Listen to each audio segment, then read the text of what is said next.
Welcome back to the Mind Hiking Podcast, everybody. I'm your host, Brody Frye, and today I got Russell Catt back on the podcast. He's a very great friend of mine, and we are open, honest, and vulnerable in this episode, just like all the rest of them, and I hope you guys appreciate that. This episode is my longest episode so far, and it was a great time recording, so hopefully you guys enjoy that. Russell is doing amazing things with Illuminated Auto Detailing, and it's so cool to see his progress and the growth that he is going through and in the decisions that he's making to be vulnerable and put himself out there, and it's you don't see that every day with many people, so it's very cool to be so close to somebody that's so inspiring. So hopefully you guys enjoyed this episode. It's great to hear from him, and stay tuned. Hello and welcome, everyone. I'm your host, Brody Frye, and here we dive deep into difficult questions. We'll map out thoughts, theories, and crazy ideas for the love of knowledge and growth. So, how do we answer some of the mind's toughest questions?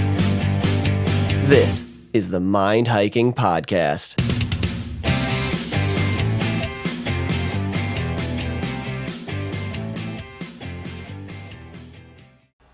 Russell Catt, the man, the myth, the legend. Welcome back. I'm back. How are you? I'm good. How are you, buddy? Awesome. I'm doing good. I got to show you something. Got it for my birthday. Okay. We're on air. Yes. That's so cool. Isn't that cool? Have you taken a picture of that? No, I haven't. You I should. need to. Yeah, take it right now. I'll just do that. I'll remind them. Yeah. Yeah, Katie got me that for my birthday. That's awesome, dude. Yeah, that's freaking awesome. Yeah. Yeah, it's like a On neon air, and then he's sign. got a recording in process. Yeah, recording in process, like those. I guess you'd say hotel, like the door hanger thing. Yep. Yeah, just like that. Yeah. Those just birthday presents. Yeah, like, let the dogs know. Yeah, exactly. Keep those collars quiet, which I forgot to take off, but it's fine. Whatever. Yeah, dude. It's so funny. What are you drinking? Let me crack it. Yes, please. This is Mind Hiking Podcast. Yep. And let's see if I can get a good one this time. Oh, that's pretty good. That was pretty good. That was really nice. I'm drinking a 8.4 fluid ounce Red Bull Winter Edition. It's nice. new. It's a pear cinnamon. So ooh, you know the rules. One good. sip. Oh yeah. I thought you were gonna say like 8.4. Oh yeah, It's pretty good. percent alcohol. No, that'd be cool. That'd be cool. That'd be a little dangerous. Yeah, I got my Aquafina water bottle. Yeah, I stopped at the gas station, like I was saying earlier. To pick this up, just specifically to. Yeah, it's a cool little place there. Oh yeah, the guy's nice. He's super nice. Yeah, he's awesome. I don't know. He might live there. I don't know. I feel like the place is a lot bigger than like the store. It shows. It's kind of weird because you walk in and it's like all these like coolers and stuff, and then he's like right there. I didn't realize it, but if you're ever around here, it's a drive-through too. Like Really? on the side, you can drive through, pick up cigarettes and drinks and stuff. Yeah, some smoke. Yeah, literally. I think that used to be pretty popular. It's like drive-through. That's so funny. You imagine being at Brody's house, just hammering, like, we need cigarettes. Yeah. Oh, yeah. When it was like, not this past Halloween party, but last year's Halloween party, Zotes was over and he, like, I heard rumors of it and I, like, I was all over the place. So, and then the next day I kind of got confirmation that the rumors were true, but I guess he, like, went somewhere like ridiculously far to go get a pack of smokes. There's a pack of smokes down the road. Oh yeah. A dick length away. I don't know. Yeah, literally. Yeah, I don't know where he went though. I remember hearing stories about it. Like, it's like something like Huntley or something like that. Oh Yeah, God. I can't remember exactly where, but he went somewhere far, and I was like, what the hell, dude? But he just like disappeared for like an hour, and then he just like shows right back up at the party. And I'm like, Oh my God. fuck? I'll be back. Yeah, literally, it's so funny. That was Boats, I think. Yeah. Boats probably took over. Oh yeah, sack boats. Yeah, it's awesome. So tell me about Illuminated Auto Detailing. So I started that. I Yeah. mean, the last time I was on, I was starting. I don't even think I was moved in yet. Yeah, last episode you haven't moved in yet. You were moving in that Friday. Yep. Okay, so it was a week before. Yep. Yeah, I do remember that. Yeah. Okay. Got a life update for us. Yeah, it's going better than I ever expected off the rip. That's awesome. Let's knock on wood that it continues. I've been busy every single weekend, which is, like I said, kind of. That's all you can ask for. Yeah, Yeah, better that's than awesome. I thought. In the week stuff, if like during the weekday, if there's like a smaller job, I'll do like after work or something. Yeah. But it's been mostly weekends, and that's when most people like have time to drop off a vehicle for a few hours. So I don't think I've missed a weekend other than one. I was supposed to do a semi, but the tractor fit. Mm-hmm. But the trailer would not jackknife into my shop. Wow. I want to say the parking lot was not wide enough. Wow. And we tried. We really tried. Yeah. So, and we woke up early. Like he's like, I want to get this done so I can move on. And it's one of my buddies. And we were there at like 5. And it was pitch black. I'm like, dude, sweet semi. Yeah, we get to do a semi. Yeah. And no. Dang, it just didn't fit. No. The tractor will, which is cool. Yeah. But no trailer unless they widen the parking lot. Okay. But so those who own semis, I don't know if there's anyone of you out there. Yeah. No trailers. Sorry. Dang, I mean, I guess that's something that you might be. Could you do that like in the summertime outside or something? Yeah, most definitely. Yeah.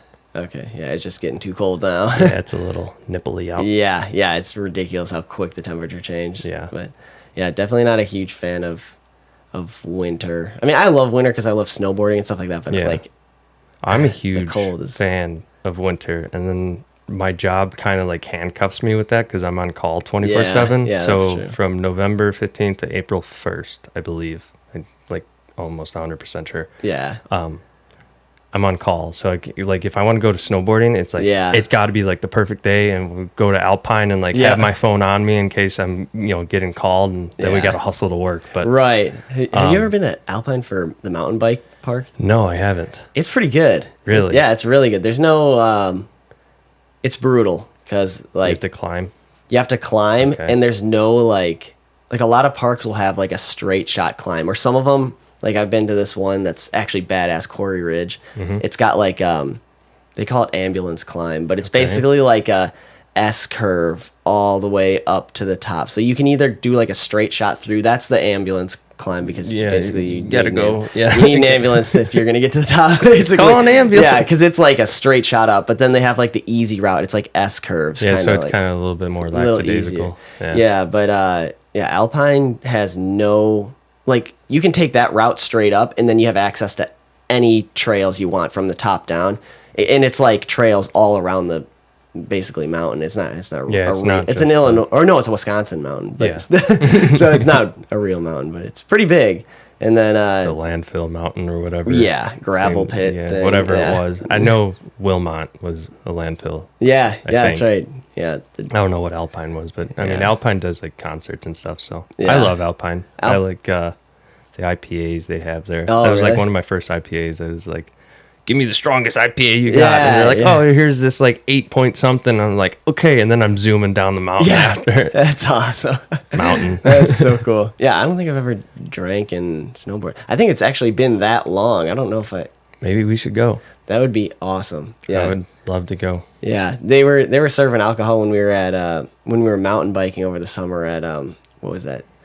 Little Switz. Little Switzerland. Yeah, that place that was like the only chairlift access mountain bike park I've ever. They're closed, right? Yeah, they just closed for insurance reasons, I guess. Insurance. Yeah, it sucks. But anyways, the Alpine is actually cool. They got some big jumps, but there's no like place to go up the mountain. It's like trails all through. So you got to hop in the trail, and then it's just like.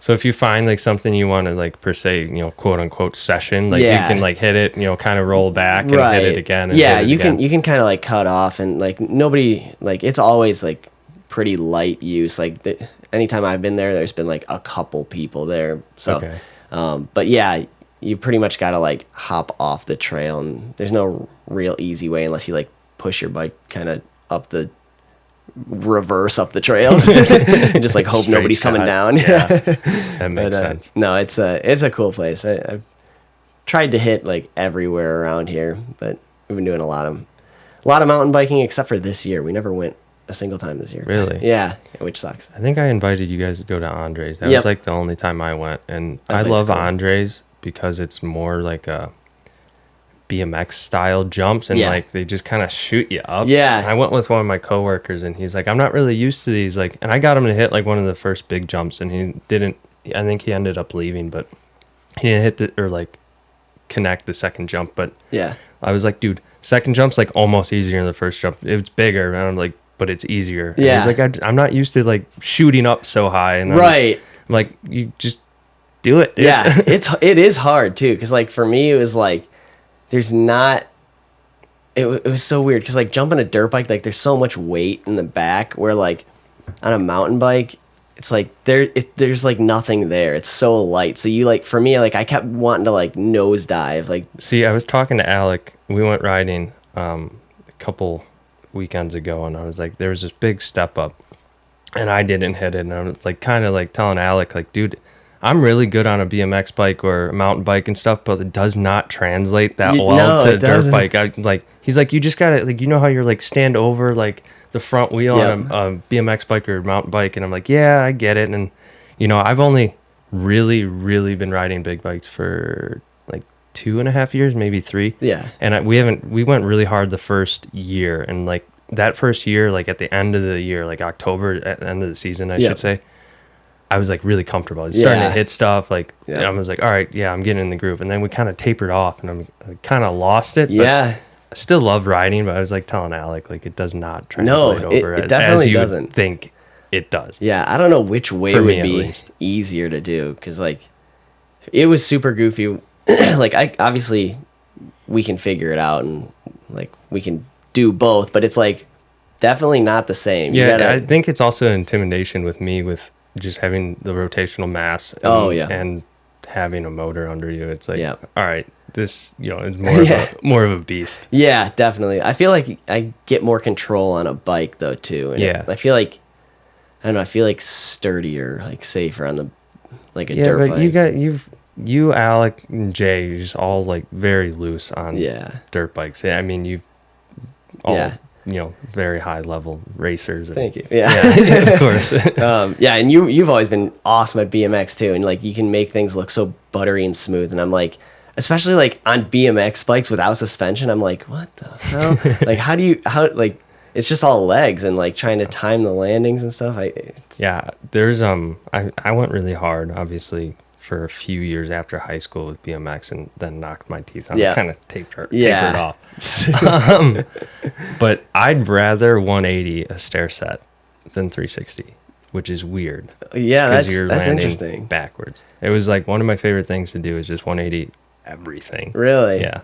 I don't know if I could do that. Like that'd be goofy riding out backwards like that. Yeah, it's just really quick half cab, or just try to fake you as fast as you can. I guess I understand it because it's like it's weird. I don't know. 360 is like a kind of like a full commitment kind of thing. Like that, I get it. Yeah, it's really weird. Yeah, there's like only so much time in the air, and you got to make another half rotation. Mm-hmm. It's like I kind of can see that, but yeah, I don't know why. I'm just weird, I think. Yeah, no, I don't think I feel like everybody's got their things with like, even everybody's got like their way of like whipping and stuff like that. It's like, I can only whip this way. And so like everybody says that, and it's just like everybody thinks everybody's so weird for the way they like do. It's just funny. Like everyone has their own style and just kind of natural body movements. Yeah, it's weird. Like and same with like just like being left-handed or right-handed or whatever, like dominant hands. Are you left-handed? That's a weird thing too, because like I think I'm weird too. You go, and then I'll go. Okay. I write left-handed. Same. And I do everything else right-handed. I throw right-handed, and I that's weird. Snowboard right-handed. Everything is like, my right hand is my dominant hand, except for writing, and I also shoot pool lefty. Okay, yeah, that is you are. I thought I was goofy, so I write right or left-handed, I should say. Sorry. Oh, you do? Yes, I'm left-handed too. Oh, wow. I actually didn't know that. So the dry erase boards just smear. Yeah, your erases. Don't even get me started. And then the pencil is just your whole hand is just black. Yeah, you're like back in like elementary school when you actually had to hand write essays. And then this just like smudge on the paper and your hand's just like glistening, shiny. It looks like a lead hand. Yeah. So left-handed writing, throwing left-handed, golf, hockey, right-handed. Oh, really? You throw left-handed? Yeah. Oh. See, that's why I'm like, dude, that's weird that you write but don't throw. But I throw left-handed. Huh. You golf righty, right? Yep, you said that. And hockey righty. Yeah. I am left foot forward on a bike. Okay, yeah. If you can think about that real quick. Whatever. Yeah, left forward. You're left forward? Yep. Okay. And then I'm regular on a snowboard. Yeah, I'm regular on a snowboard. Okay. And then, I don't know what else. Yeah, I'm forward on a bike. Sorry, I had to really think about that for some reason. Which I don't know if I spin. I guess they call it shit-footed. But I left foot forward, spin to the right. I don't think that's shit-footed. I think shit-footed is left foot forward, spin to the left. If you're gonna spin, I don't know the right terminology. But I've never done a 180 or 360. We're gonna. I whip. I whip to the right. I whip to the right too. Like rear wheel out to the right. Yes. Pull to the left. Yeah. I can't really. I mean, I have before. I can go. I'd rather hip to the. I think right. Hip to the right. Maybe left. I don't know. I'd have to like have a hip jump. Yeah, mine's to the left. No, mine's to the left for sure. Yeah, me too. Yeah. Which is, I guess that makes sense because you whip to the... Yeah. I don't know why. I feel more comfortable leaning. Like, same with...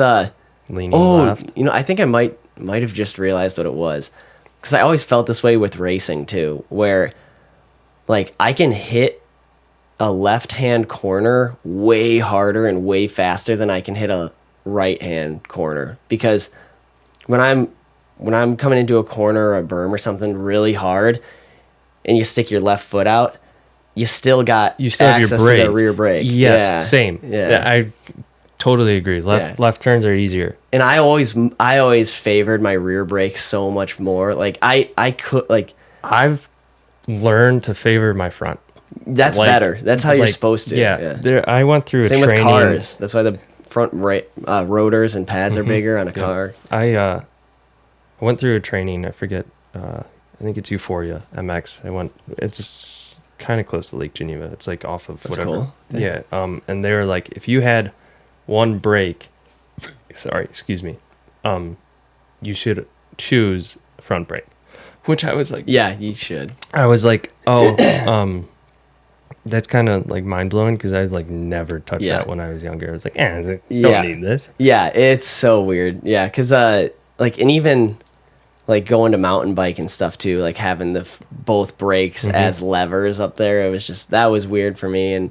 But I favored my rear brake. Like when I was like heavy racing, I wouldn't touch my front brake. Yeah. I was racing competitively rear only. Yeah. And then if you combine the two, it's really good. Oh yeah. You can hit corners so much harder. But yeah, with that, I think that's why like the whipping turned out, because I could turn left easier. Turning right was like I had to take my foot off the brake. Yeah. And I was like, like I had to like lock them up into the corner and then like take my foot off the brake and stick it out to go around the corner. So I was like, and there's no engine braking in two strokes. Oh no. Yeah. And then also another funny thing is JJ, I remember one time, I don't remember if he was having the same issue as me where it was like only the rear brake or something was wrong with his rear brake one race, and like his dad ended up just cutting the rear brake off, and then he ended up just riding and just like didn't get it fixed and just like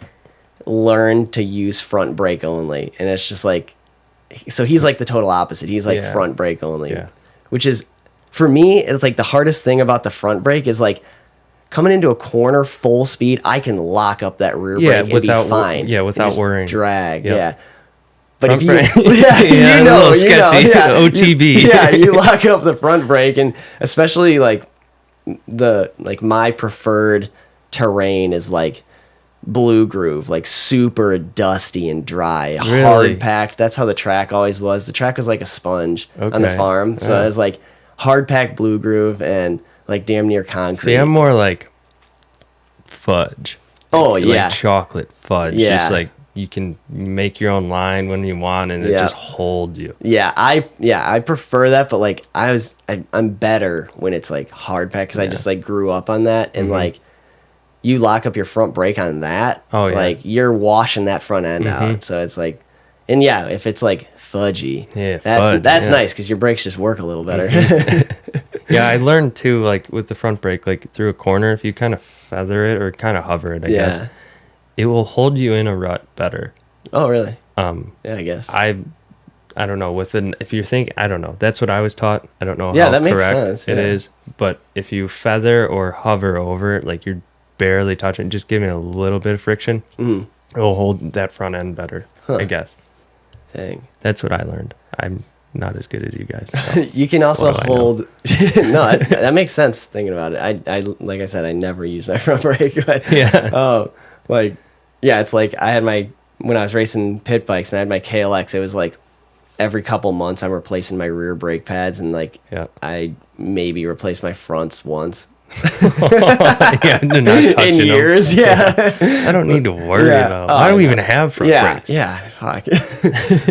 And then say you can hold your line in a rut easier too with like the opposite foot, like the outside foot pushing push down hard because that just helps your center of gravity. One of the balance. First things I was taught was just put all your weight like not all your weight, but just put a shit ton of pressure on your outside foot. Yeah, exactly. No, I forget that too sometimes, and then halfway through the day I'm like, oh, what? I forgot. And it's weird because if you're turning left and you got your left foot out, like you like naturally want to lean that way, but it's like it's counter. Yeah, it's just like keeping yourself like balanced, like a counterweight kind of like just keeping.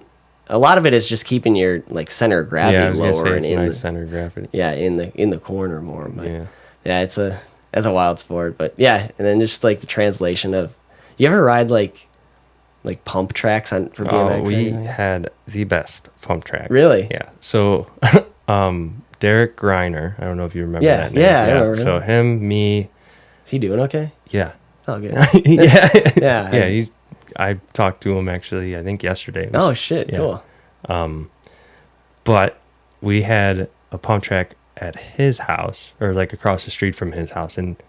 Dude, this thing was sweet. You could just do laps on laps on laps, and obviously, like we had some rollers you could connect and like kind of manual through them. And that's so cool. It was so much fun. That's awesome. But I think I had like one opportunity to ride a pump track before, and I was really young, and I don't remember where it was, and I think I was also still so young that I had a bicycle with like a rear pedal brake. Like it's just like not we used to rip those things. Oh yeah, we had the mulch pile and the 1080 ramps, and we just launched those things like down the hill as fast as we could get those things going. And it's just like those are the days. Then we grew up a little bit more past those, and we were starting like, oh, let's throw tail whips. Oh my goodness, dude, those are the days. I remember I had my first bike where you could actually spin the bars was a Haro something. It was super heavy. I don't know if it was a Haro. I forget what it was. I think it was a Diamondback. I think. Oh, okay, cool. It was heavy. Yeah. Like heavy. Was it? Yeah, it had a gyro on it.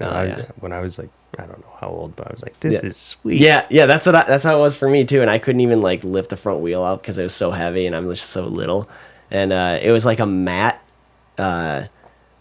It was like a matte army green color. Yeah, it was badass. And then my dad ran it over on the tractor. Ooh. I just remember coming home from school and it was just like frames just bent in like almost in half, and I'm just like, and then we just like went back and I got a bright blue one, identical bike but blue.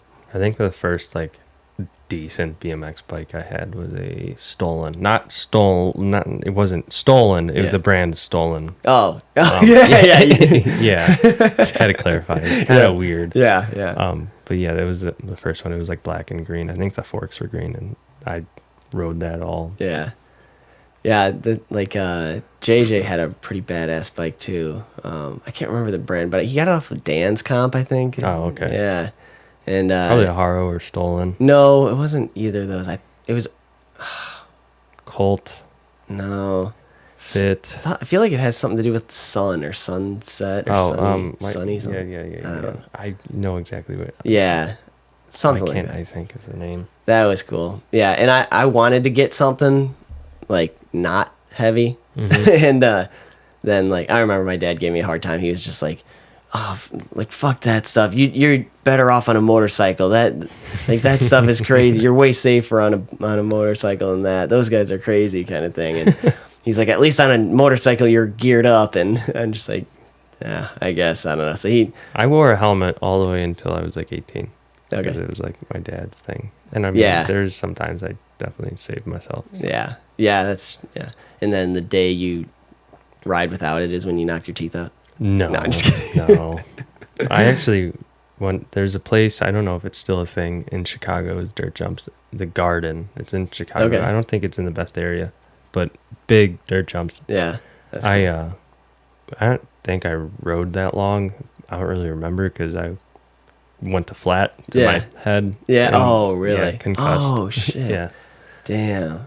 All I remember, these jumps were huge, and I was like, yeah. And then I don't really remember much. Yeah, after hitting Earth. Yeah, eating some dirt. Yeah. Oh, jeez. So I'm gonna actually take us back because I never got a chance to ask. I asked Alec the same thing on his episode, but like, you really gotta like muster up a lot of self courage when you're just putting yourself out there, or even if it's like not necessarily putting yourself out there, but like taking a risk like you are. Like it's definitely, especially mentally, like straining and like taking a risk and stepping into the unknown like you are, and starting a business and not knowing, first of all, how your friends and family will respond, and second of all, like how the business is gonna do. But like it's tough. And with like, how big of a role does your wife play in support? Like how much? So her parents are both entrepreneurs. Oh, cool. Yeah. Damn. So her dad does finish carpentry and is very good at it. And her mom is a cleaning lady. Okay. And is also very good at that. But when she came here, she was a hairstylist. Okay. And then kind of ventured off into her own thing. Now she has a few girls working for her, I think. Dang, and then her dad does it with her uncle, so that both of them, and they run that together. Okay. They work on really cool houses. The Fisher Peanuts. Yeah. They have houses in Barrington. Oh, I really? worked with him in one of those like 3 years ago. But yes, so they both are entrepreneurs. That's awesome. And then I think it's just in their blood, dude. So she supports me, full support. She understands like kind of my frustration with like, oh, I don't know what I want to do, or didn't know what I want to do. I think I found that now. Yeah. So I think she plays a big role. I mean, she's an entrepreneur herself. She works for herself. So it's like I'm surrounded by entrepreneurs. Yeah, that's a good place to be. Yeah. So it was kind of like pressure, not from them, but like I kind of saw it. I was like, damn, dude, like you can do this. Yeah, when you like see successful people around you and you're surrounded by that, it's definitely a big motivating force. Yeah, sure. It got frustrating for a bit. This summer was pretty rough. I've like, when the Loop episode, it was rough. Like I have, so many things around me I'm grateful for and stuff, but like I was kind of just mentally battling like what's my purpose? Where's my purpose? Yeah. And then I kind of, I wanted to quit my job. I think I told you that. Mm-hmm. And then slept on it for a week. One of my buddies, Clint, he's like, dude, sleep on that. Yeah. And I think Brad said that too. Yeah. And then I was like, oh, I'm like really particular and almost OCD. Yeah. Let's do this. Yep. And I was going to, kind of go slow into it, but I kind of just took a leap into the deep end, and Amelia full supported that. It's awesome. And then it was like, I don't know, it's was very scary, or is very scary. Dude, I'm only like less than 2 months into this, but it's still very scary. And you know, there's been a lot of support for my friends, and I think that's what kind of keeps me going. And making people happy, and like seeing things leave my shop. I mean, dialed. Fucking mint. Yeah, dialed. And people happy. Like, you know, I like to make people happy. I'm a people pleaser. And I don't know. It feels good. That's awesome. But again, it's like every day is very scary with it. Like, oh, am I going to be able to do this? And it's like, kind of count your blessings now, because like it could be taken away from me, you know, instantly. So yeah, definitely. No, it is crazy. Some, like, the way people's brains and minds work. I feel like some people need to kind of like ease into things, or like test the waters kind of thing, or like start small and make sure that what they're doing is like you can handle it, and it's like their idea is just like bursting at the seams basically, and like they're like able to like overfill what they're trying to do, but then you get another side where it's like you kind of get like this I can't remember the exact term, but it's basically like analysis paralysis, where basically you're paralyzed in a sense, where like you get stuck not acting because you're focusing on the details of how to do it. So it's like continue, but like if you focus too much on something and like, oh, this has to be perfect, like you want to do it, but like it's never gonna happen. It's never gonna be. You're waiting for the perfect. You're waiting for the perfect weather. You're waiting for the perfect opportunity. You're waiting for the You're always just waiting for something, and you end up waiting your whole life. And it's like, or a kind of a more detailed version is like, maybe you have everything set up, but it's like I know, not personally, but through somebody, I know somebody that's wanted to start their own podcast also, and like they've even like recorded an episode, and they're just like, they just won't launch because they're just like focusing on the nitty-gritty details, and it's just like, you know, like they had this idea before me, and like, you know, I'm so far in now, and it's just like it's consistency. Like, and I'm not even good at it. It's just I just did it, and you're so consistent. My mom and dad said hi. I was at their house. Cool. Thank you. But they're like, oh, how's it going? I was like, he is one of the most consistent people I like know, and thank you. Met, especially with this dude. Props. I don't know how you've been so fucking consistent. It's hard. It's definitely harder than it looks, for sure. But thank you. Sorry, I had to go off on that and just tell you, dude, I'm very proud of you. And thank you. Thank you. I appreciate it. Fucking doing this, please. Okay, thank you. Mondays and Wednesdays are this for me. Awesome. So, and I'm sure there's plenty of other people out there. So thank you. That means doing this so much to me. Thank you.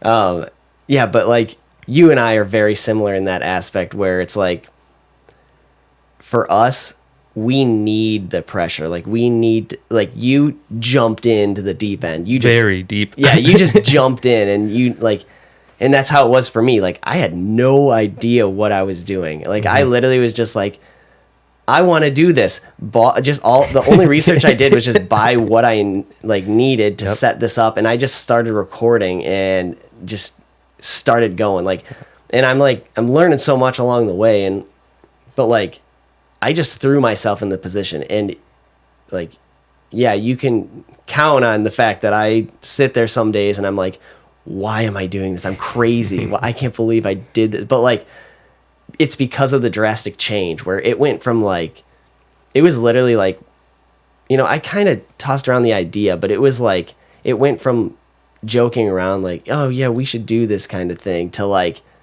I'm going to do this in like a week. And then I just did it. And now it's like, it's kind of like I'm sure you kind of feel this, or maybe you might even still be like too early for this, but like a surreal, I don't know if you feel, like it's like surreal. So I think I said this last. Oh no, I didn't. I've told people this. Sorry.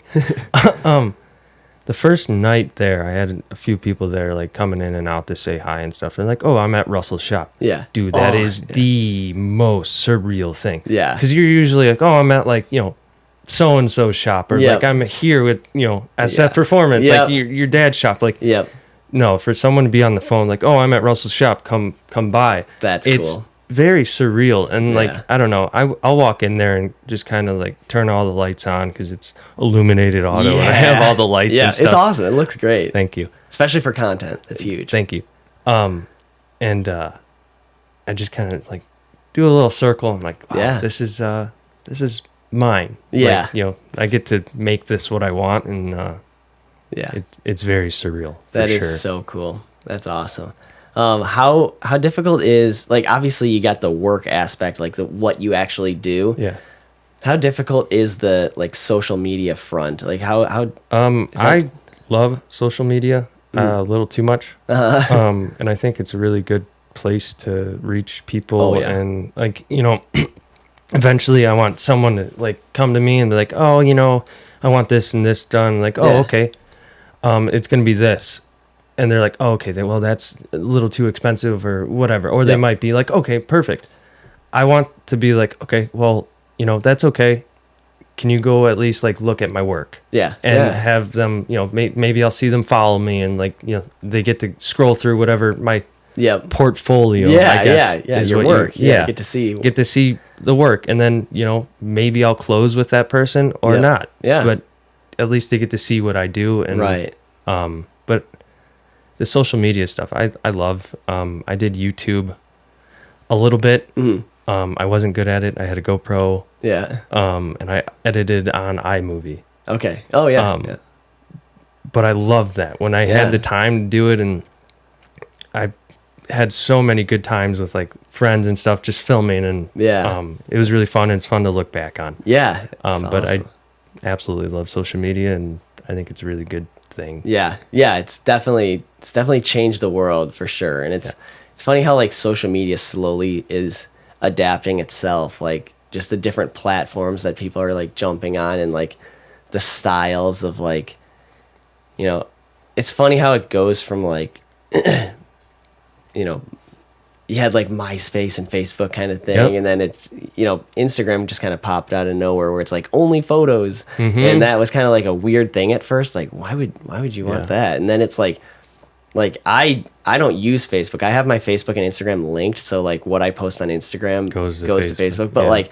I only use Instagram, and then TikTok just you had like Vine, and then that kind of died out, and then TikTok just kind of comes in out of nowhere, and now everybody's starting to kind of like. I know you and Alec were talking about that, how like TikTok came with the short videos, and I've noticed, I think our attention spans are just getting shorter and shorter and shorter. That could be. And like that's why we have the short videos, and it's like new content. Rather than like when I was a kid, I used to watch like a 2-hour Minecraft video and be entertained, but now it's like, damn, like a 20-minute video fresh. Like I need something else. But everyone has kind of transferred into the shorts, the reels.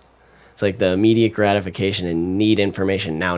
It's like 20 seconds and it's like next. It's like really fast. It's really fast paced, that's for sure. It's crazy, and like just the way like, and just like presenting yourself online, it's interesting. Like I know in Alex's episode we kind of talked this also, where it was like it's weird how there's like you kind of like put yourself, like everybody feels more connected because like everybody knows everything about each other, but like we're not. It's like really what happens behind closed doors and stuff. And like everyone puts the best foot forward on social media. And some things you might be scrolling like, oh my god, life's great, and sometimes it might not be. And I feel like that's a reality for a lot of people.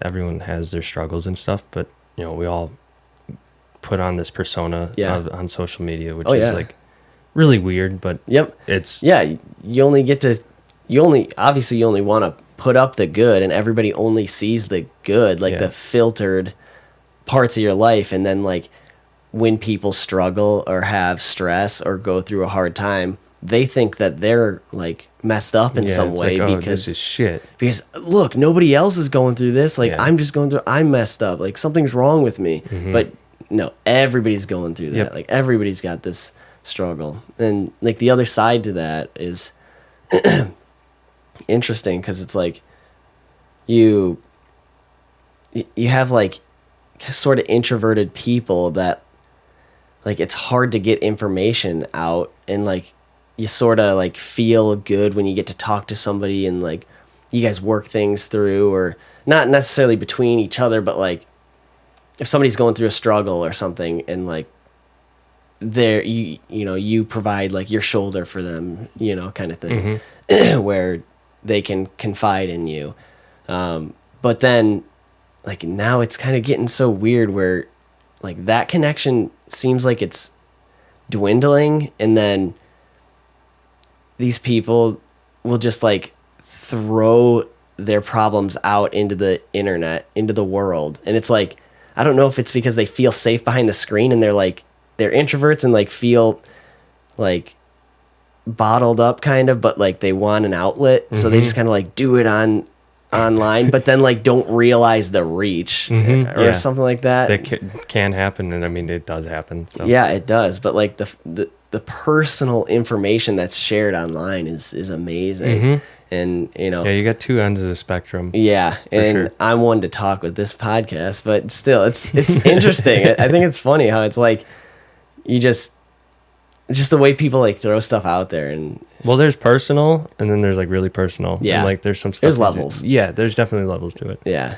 It's a weird thing. I don't know, like as a society, if we're like, especially with after COVID, like the social distancing and stuff like that, and then you got like the curbside pickups and stuff, and like which is convenient. It is.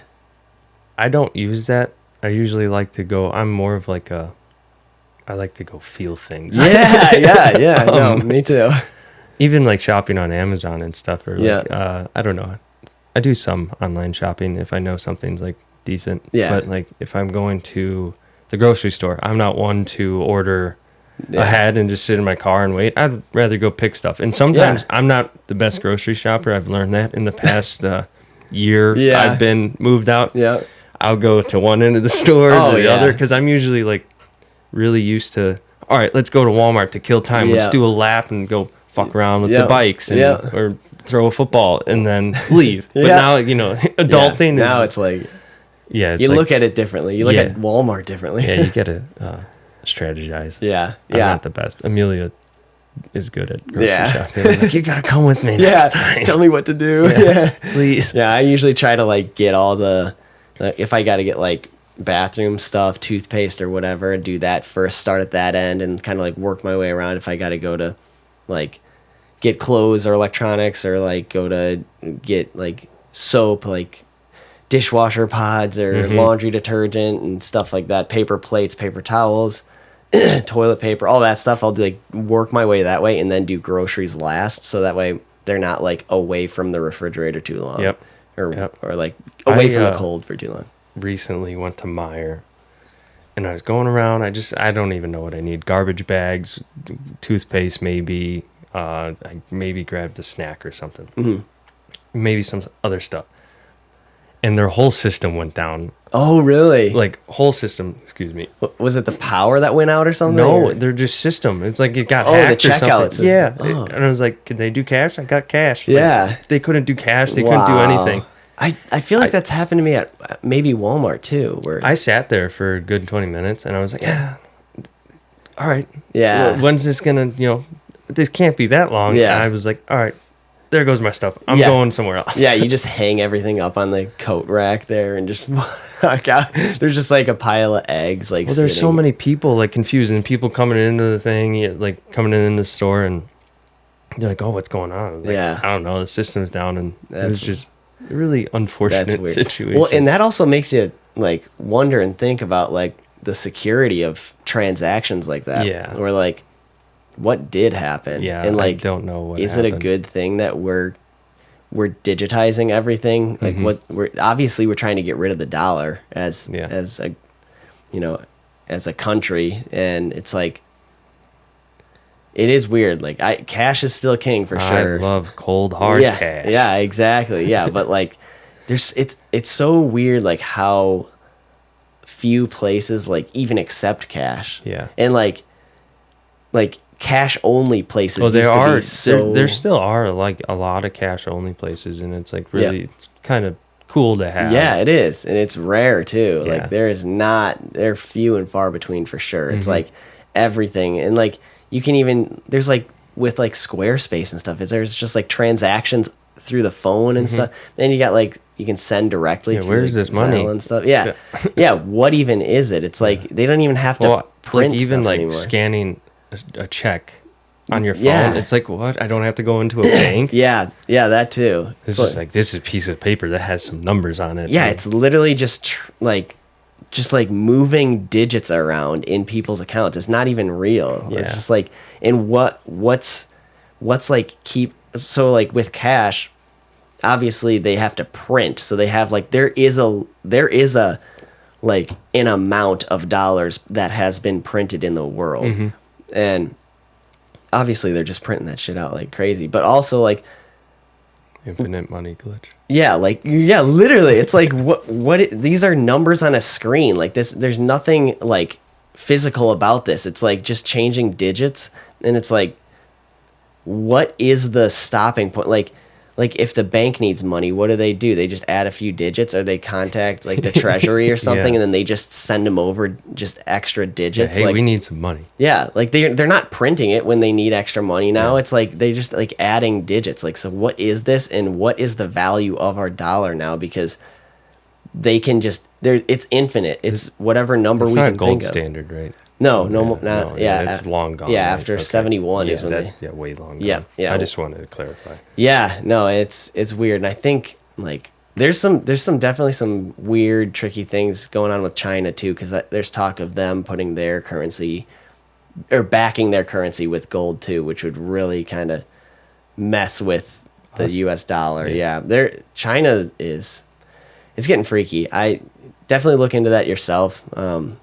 But sorry, but yeah, it's weird because they're really like building, and we are kind of like tearing each other apart over here. Yeah, and we're sending so much of our money overseas when we're just falling apart here, and all these other countries around us are tired of the U.S. ruling the world and being the superpower, and like I think we focus on building everybody else up too much. Like it's a good trait, and it's like it's cool that we did that.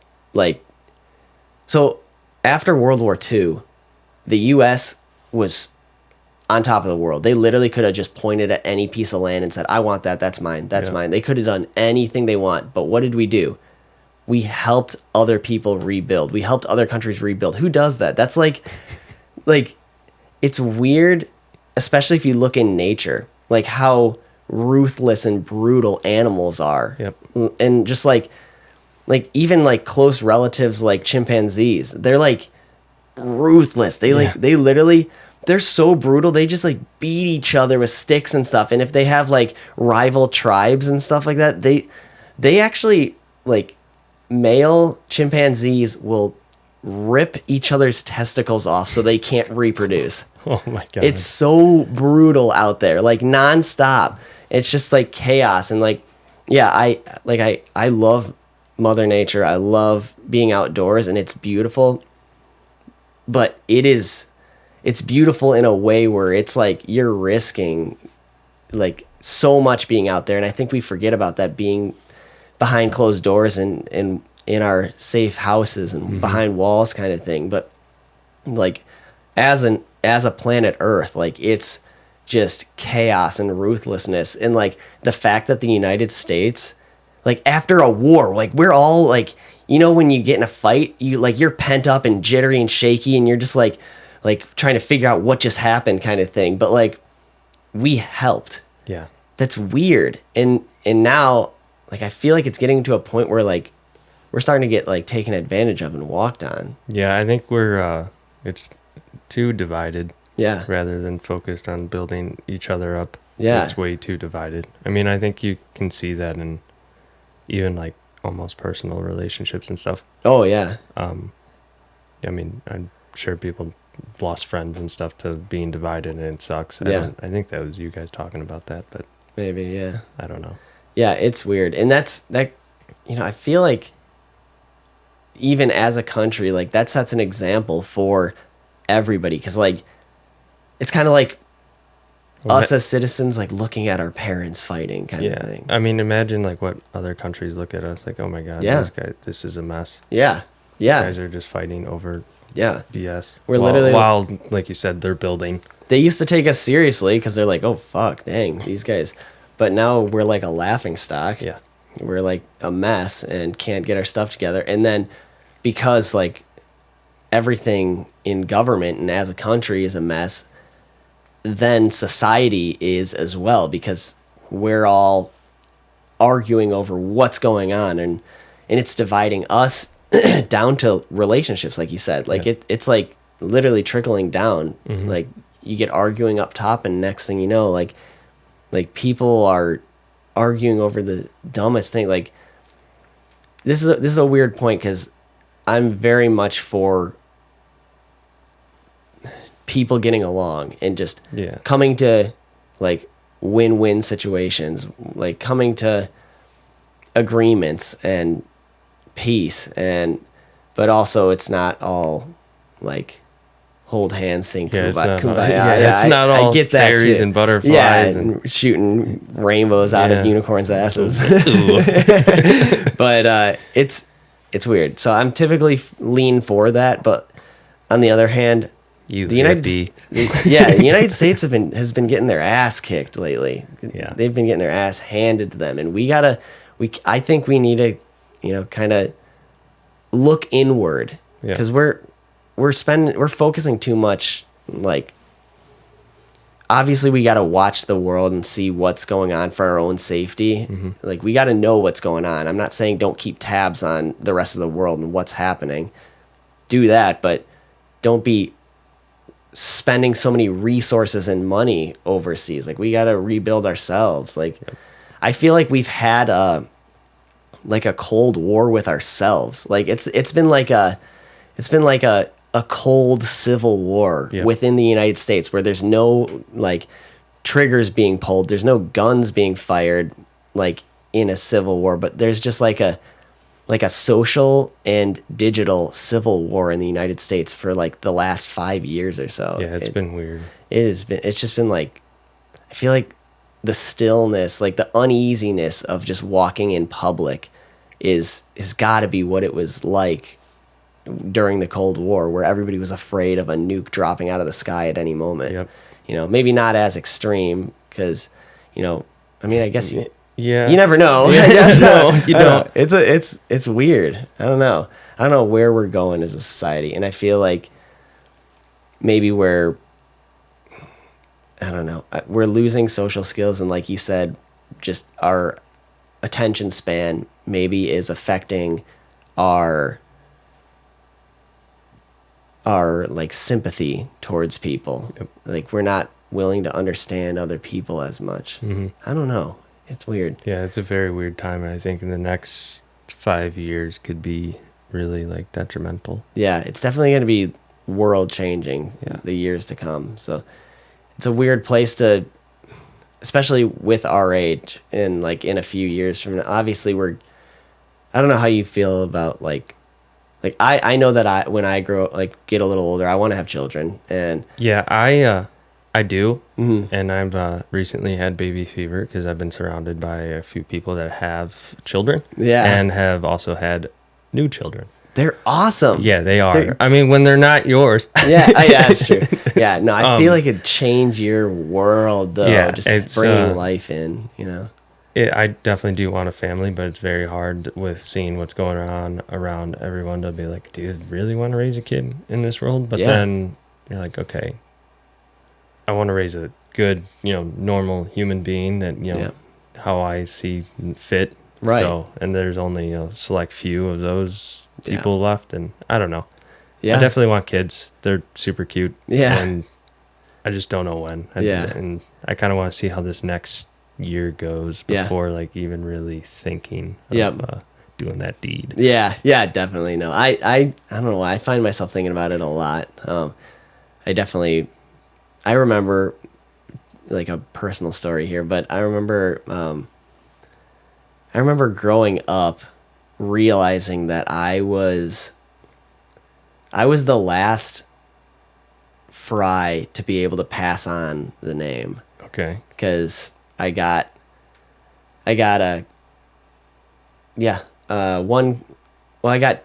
one cousin on the Frye side, way younger, and obviously a girl, and then I got Steph as my sister, and there's nobody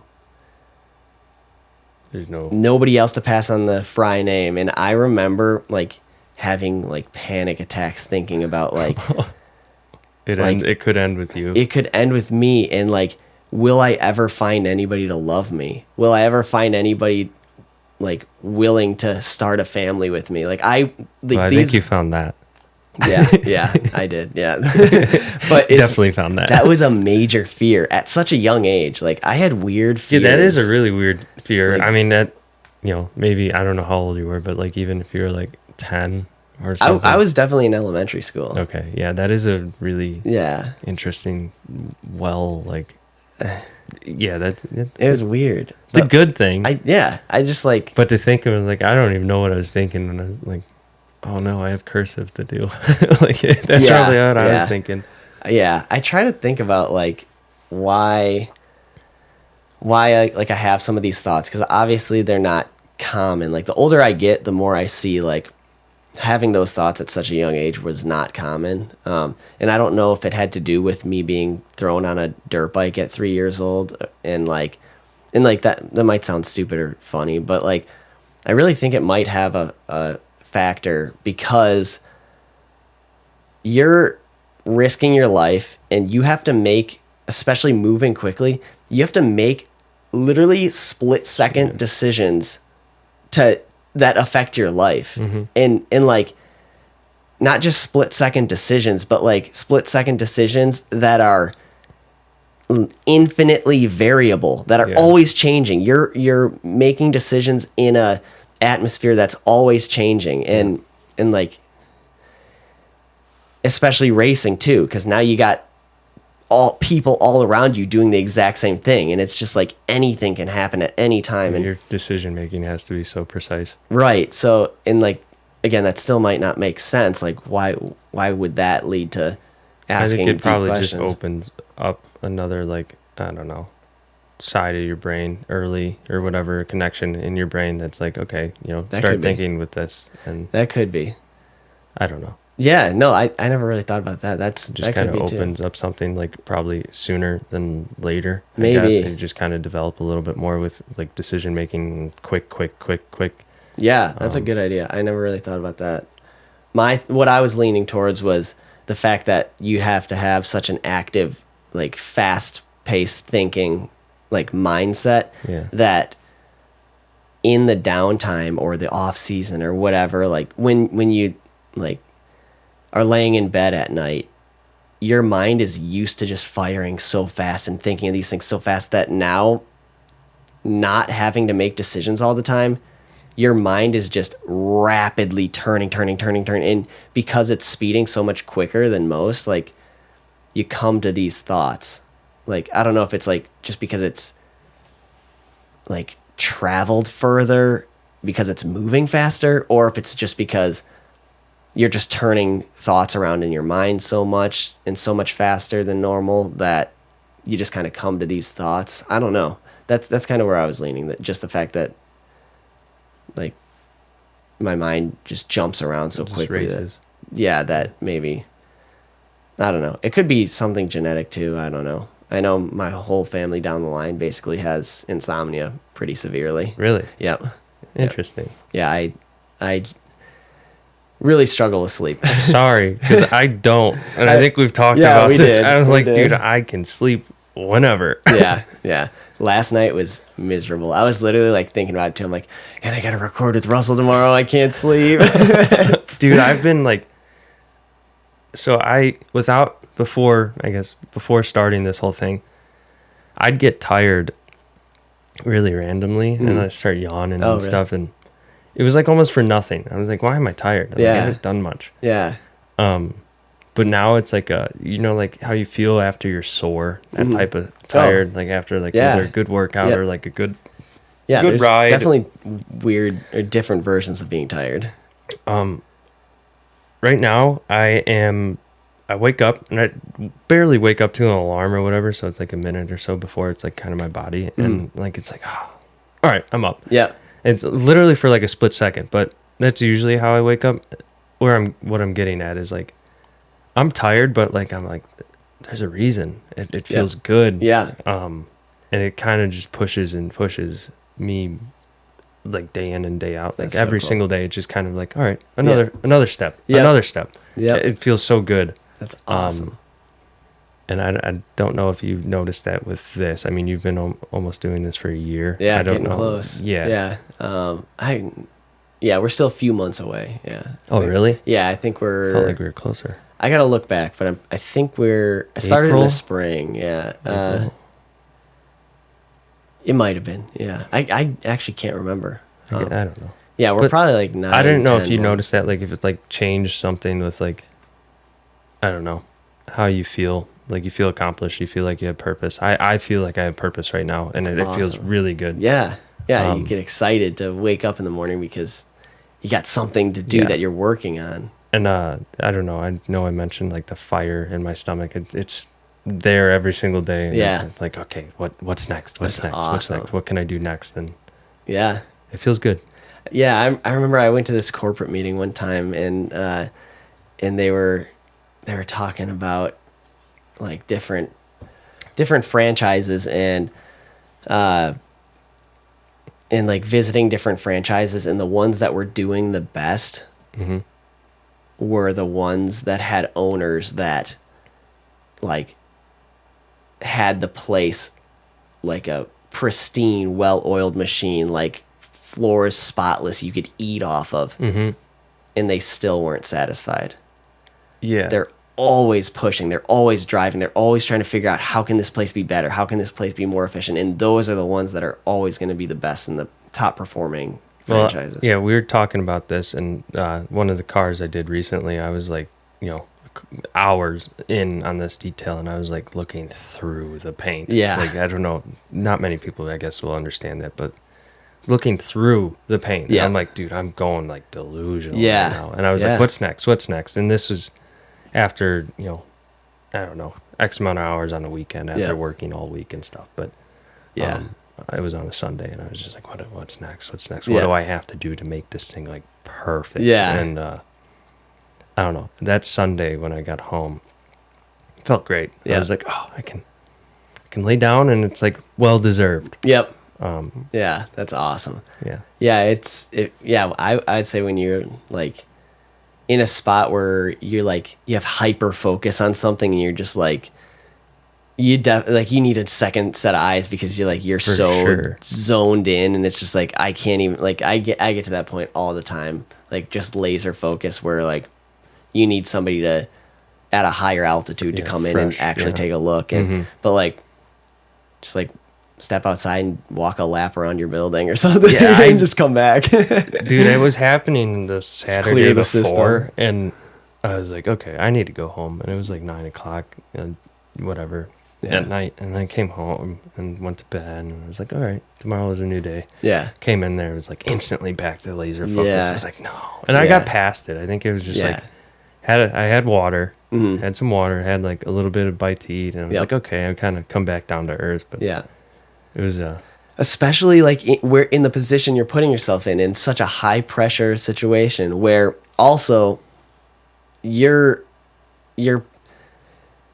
putting yourself in a situation where you're under extreme pressure, like socially and financially, and you also are putting yourself out there on a pedestal to be judged by the person you're doing the work for. Yeah. So it's like, for sure. not only do you have all these pressures around you, but you also got the pressures and judgments of the customer. Yeah. So that's a extreme high pressure, and that, like, I can only imagine. Oh, when I guess when someone comes to pick up a car, the anxiety is like, Yeah.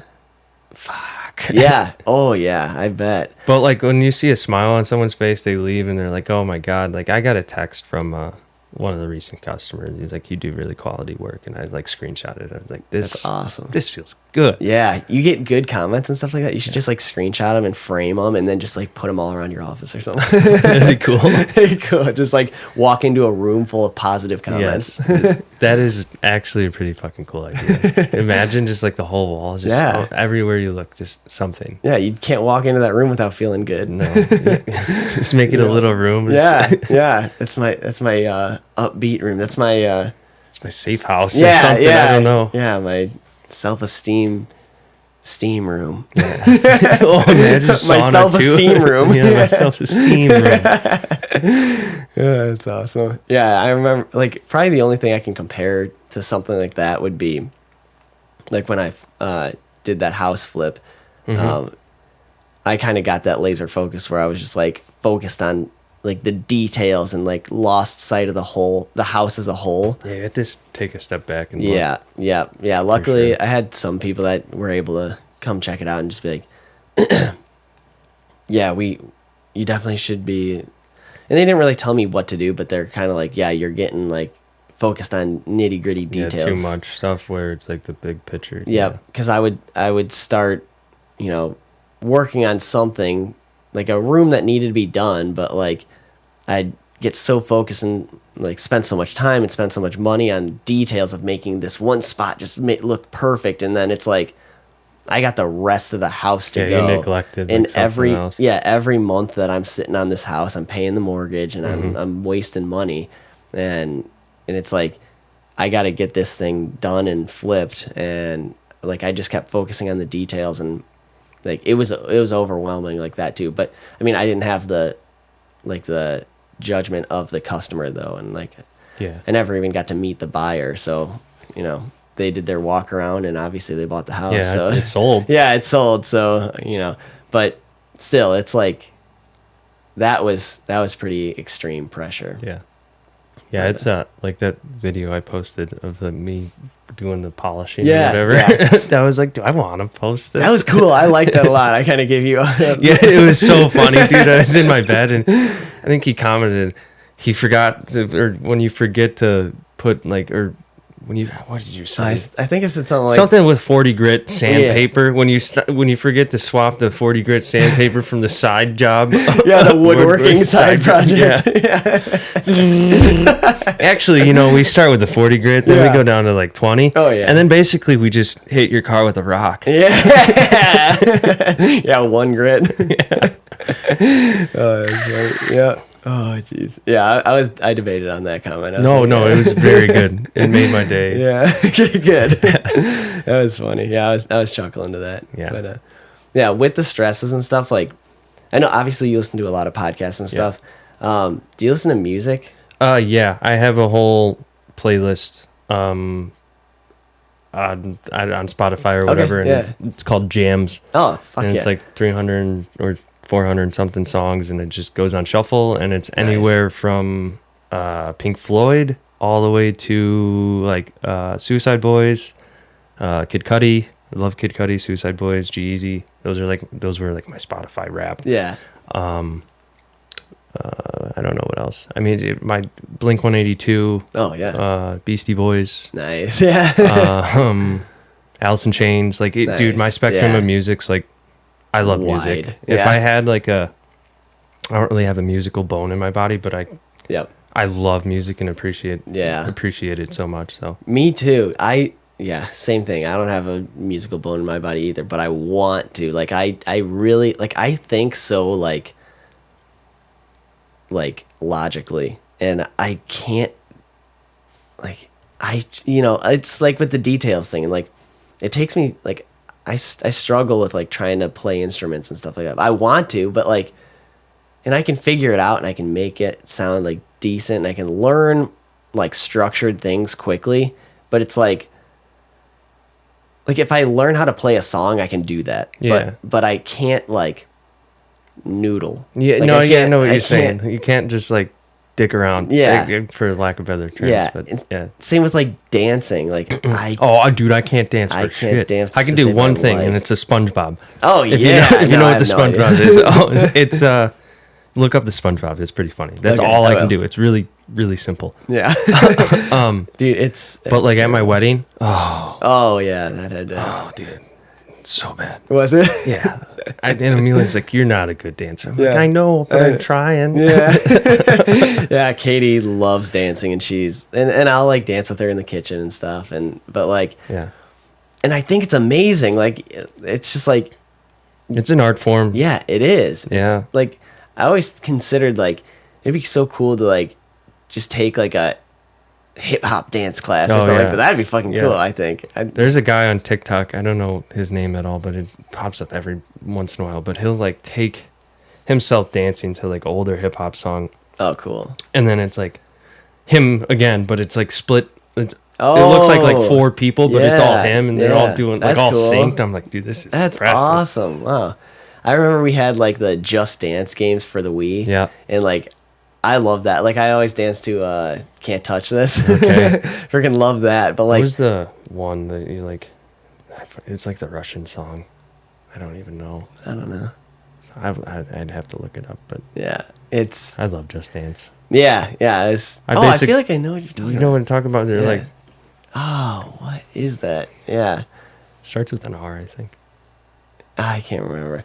Yeah, but no, that's something that I'd love to do too, but like my body won't move fluidly. Yeah. Like it just like I can't like we have like work parties and stuff and we'll go like bar hopping and stuff. They're playing music and like guys will be dancing and stuff and like I just can't do it. I want to. If you get a few drinks in me, yeah, I'll start moving. Yeah, but not move, good. But I'll move, but in a way that's making fun of myself. Yeah, pretty much. I make fun of myself with my dances. Like if I'm dancing, it's to make fun of myself. I can't actually dance. Like it's and it's like for like a couple seconds I'll do something and then that's it. And then like, but I would love to learn to do that. And same with like instruments too. But like, I love the way music like makes me feel too. Like some songs just like speak to you. Yes, that's why I think I have such like a spectrum of music. It's like, all right, this song for this mood or like whatever. And I don't know. I love music. Absolutely love it. Yeah, it's so cool. I always like. I like lyrics. Yeah, a lot. Yeah, I listen to lyrics. I think hard. I listen to lyrics over the actual song. Yeah. The magic is like the lyrics fit with the rhythm because like there's some lyrics of songs that I like that like are awesome and I love the song, but like I don't play it often because it's not like catchy and it doesn't like sound good, but like the message I love and like if I'm in the mood for it, I love it and it speaks to me. But like then there's other songs that just sound good, which again I don't really listen too much to, but like there's a sweet spot where it's like I feel like it's funneled down on this spectrum of like ones that have great lyrics but don't sound good, and then ones that have like a great rhythm and sound but like have shitty lyrics, and then like you kind of like focus in and like somewhere at a certain point like there's a cluster that I'll like add on my playlist, and then like there's some like right in the middle line there's like key ones, there's like just like a select like less than 10 songs that like are just like blow me away. The song would never be the same if it didn't sound the way it did. Like the message could never be the same if it didn't sound the way it did. So there's an album on Suicide Boys, but the 2 songs are 1,000 Blunts and then No Matter Which Direction, I Never Chase These Hoes. I think that's the whole, like they're very long. The best song on that album is 1,000 Blunts, in my opinion. Best song. Yeah. But my favorite song is No Matter Which Direction. It was kind of it kind of reminds me of that because like the lyrics on the one song, very good. But the best song, I think, is 1,000 Blunts. Yeah, that's so funny how it's like that. There's so much like variable to like judging things, like, because it's like things can be good in different ways. Yeah. And then like I'll listen to like music that doesn't have any lyrics really. It's like funk music. Yep. Oh yeah. It's like it's almost like a roller type songs, like car rollers or truck rollers. It's those type songs with like really not many lyrics, or it's like kind of like jibber jabber. Tequila. Tequila. Oh, that's so good. But yeah, I'll listen. The spectrum of music I listen to is just all over the place. That's awesome. Yeah, we'll play like dance music or like club music in the shop too, and like there's certain people that just absolutely hate it in the shop, and I'm just like, if those people are not there for the day, I just like look at JJ. I'm like, let's do it, and we just like blast this music, and like we just like dancing as we're working. Like, I have moments like that when I'm in my shop. I've noticed like I'm completely alone. Yeah. And you see me just moving. Like, oh yeah. Like it's one of those moments. It's just like you're on your own with yourself, and yeah. I like those moments. Oh yeah. That's the best. Like I feel like for me it's like I wanna like start moving or dancing or whatever, and then all of a sudden it's just like I look at myself and I'm like, what am I doing? It was so like absolutely embarrassing. This is terrible. And then there's some people that just like can dance and it looks terrible, but they don't care. Yeah. And then it like starts to look not bad because they just don't stop. Don't care. Yeah, and they don't care. Yeah.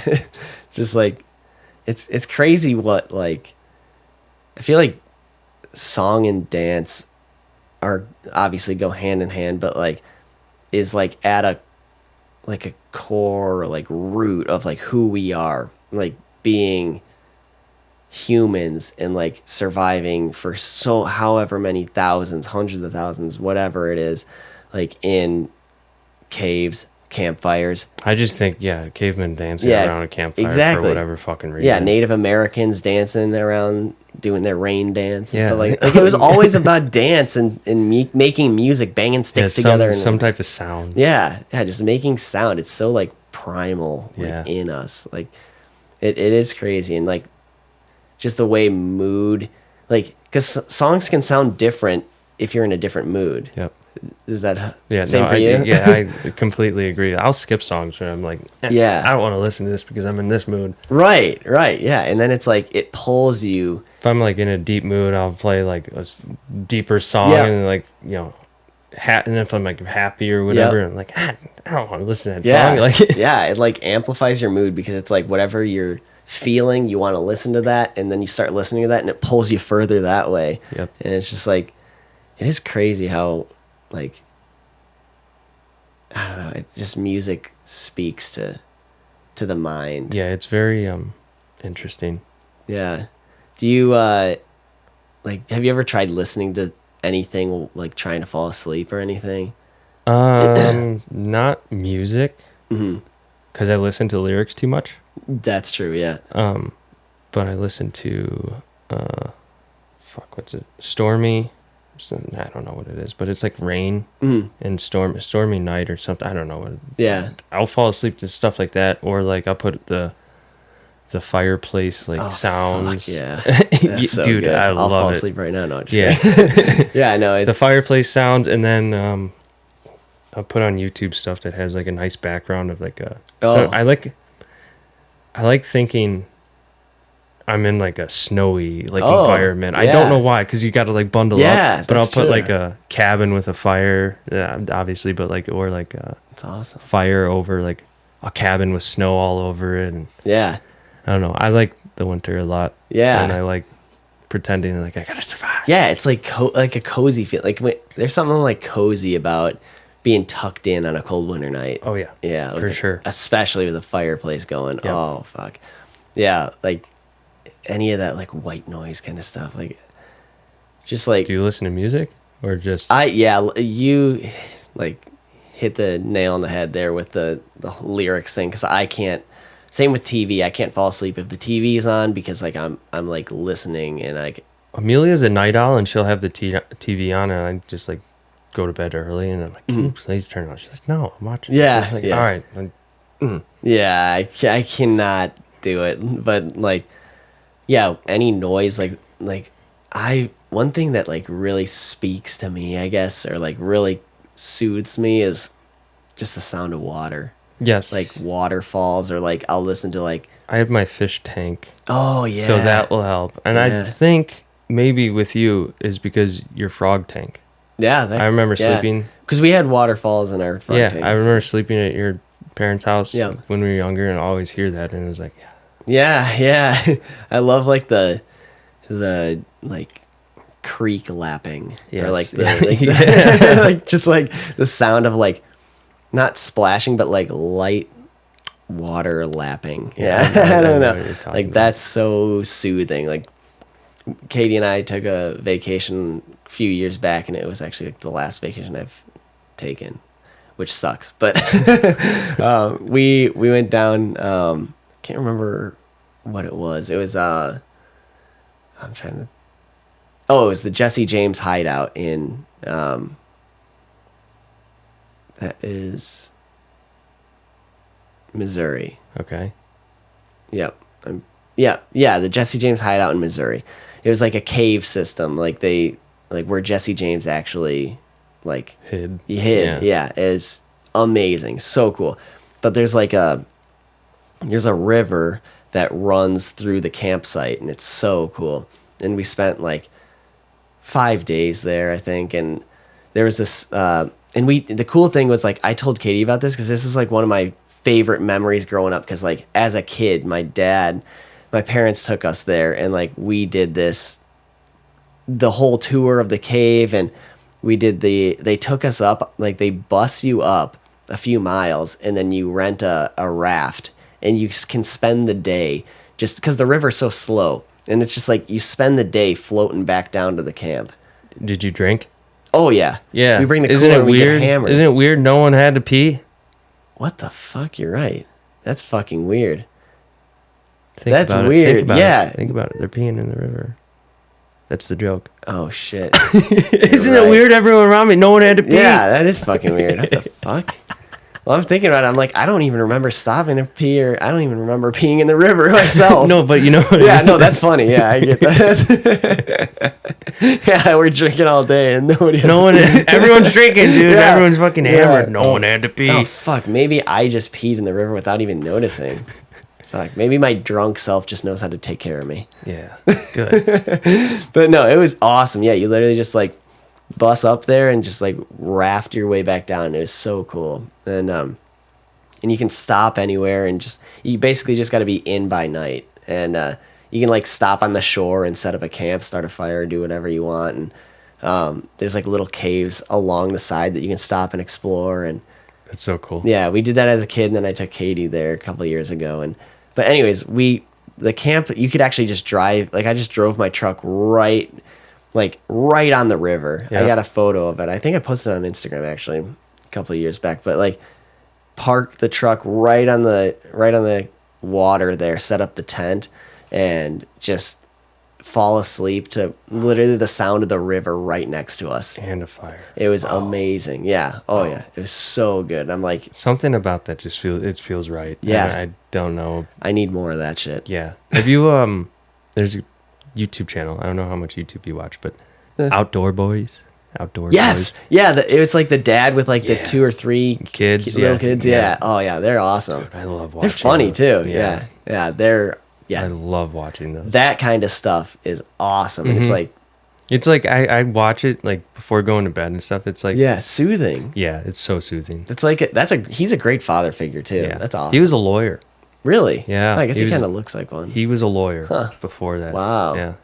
And then he realized, and then fuck he's that like, shit. yeah, I'm gonna go live in Alaska. And that's cool. Go, I like when like the snow ones. Yeah. Don't know why. I just like the snowy ones. He like digs like. Yep.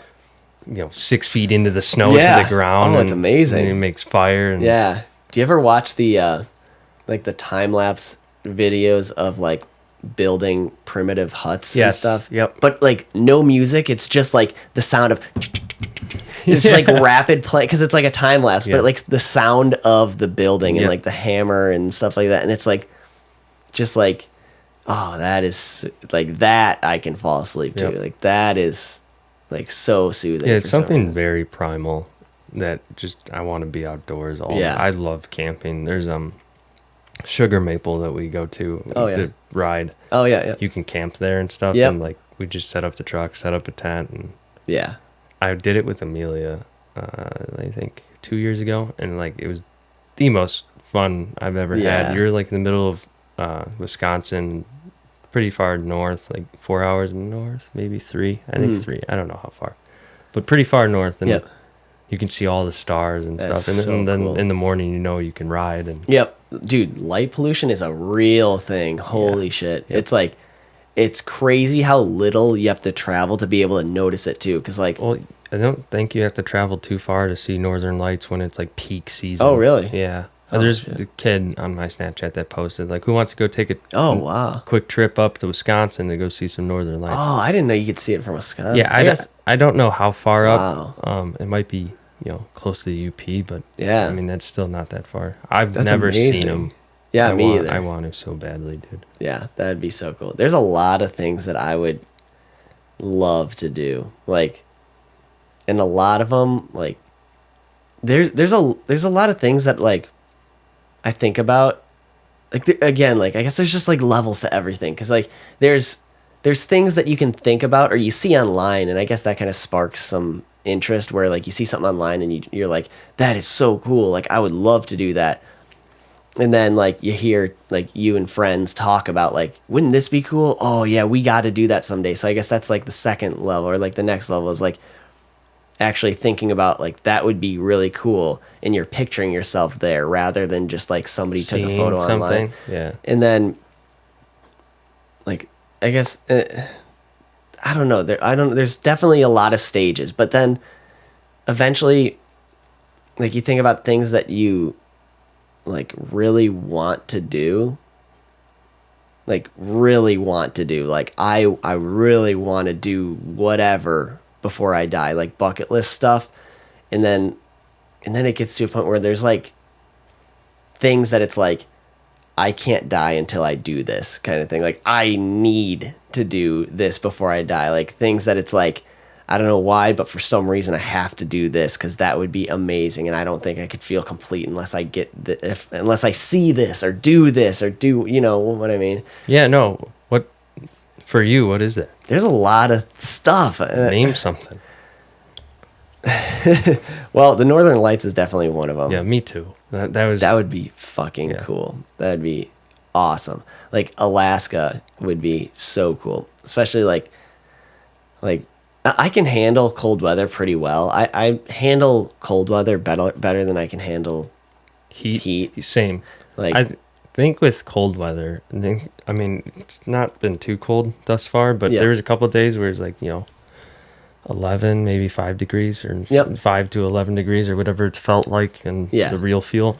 And I was outside and I was filling up one of the trucks at work, and I was the only one there. Like I kind of sat on the tailgate and I was like, it's cold, but like it's like a mental thing. It was nice. It's amazing what your mind can get your body through. Like just the fact that like it's just a bunch of signals, and like even if you're in a lot of pain, it's just a bunch of signals. And it's like I feel like a great example of that would be David Goggins with his knee. Yeah, just bone on bone. Fuck, it's amazing. Running like you don't know 1,000 miles with bone on bone knee. Like literally, his freaking knees were just like laid open like butterfly wings like weeks prior, and then like 2-3 weeks later there he is running. And it's like the doctor's like, I don't know how you're even walking. It's amazing. Like the fact it's just a mental thing, the mental strength that you can and I talk about obviously the podcast, the Mind Hiking podcast, just the mind is an amazing, beautiful thing. And like same with like it's just there's so much to your mind. Like I feel like I can't express the emotion until this is on video and people can like see the conversation, because like there's so much missing in the coding and then decoding of listening to it. But like just like the mind, just like you're just here, and like you can, I don't know, I can't really express it, but like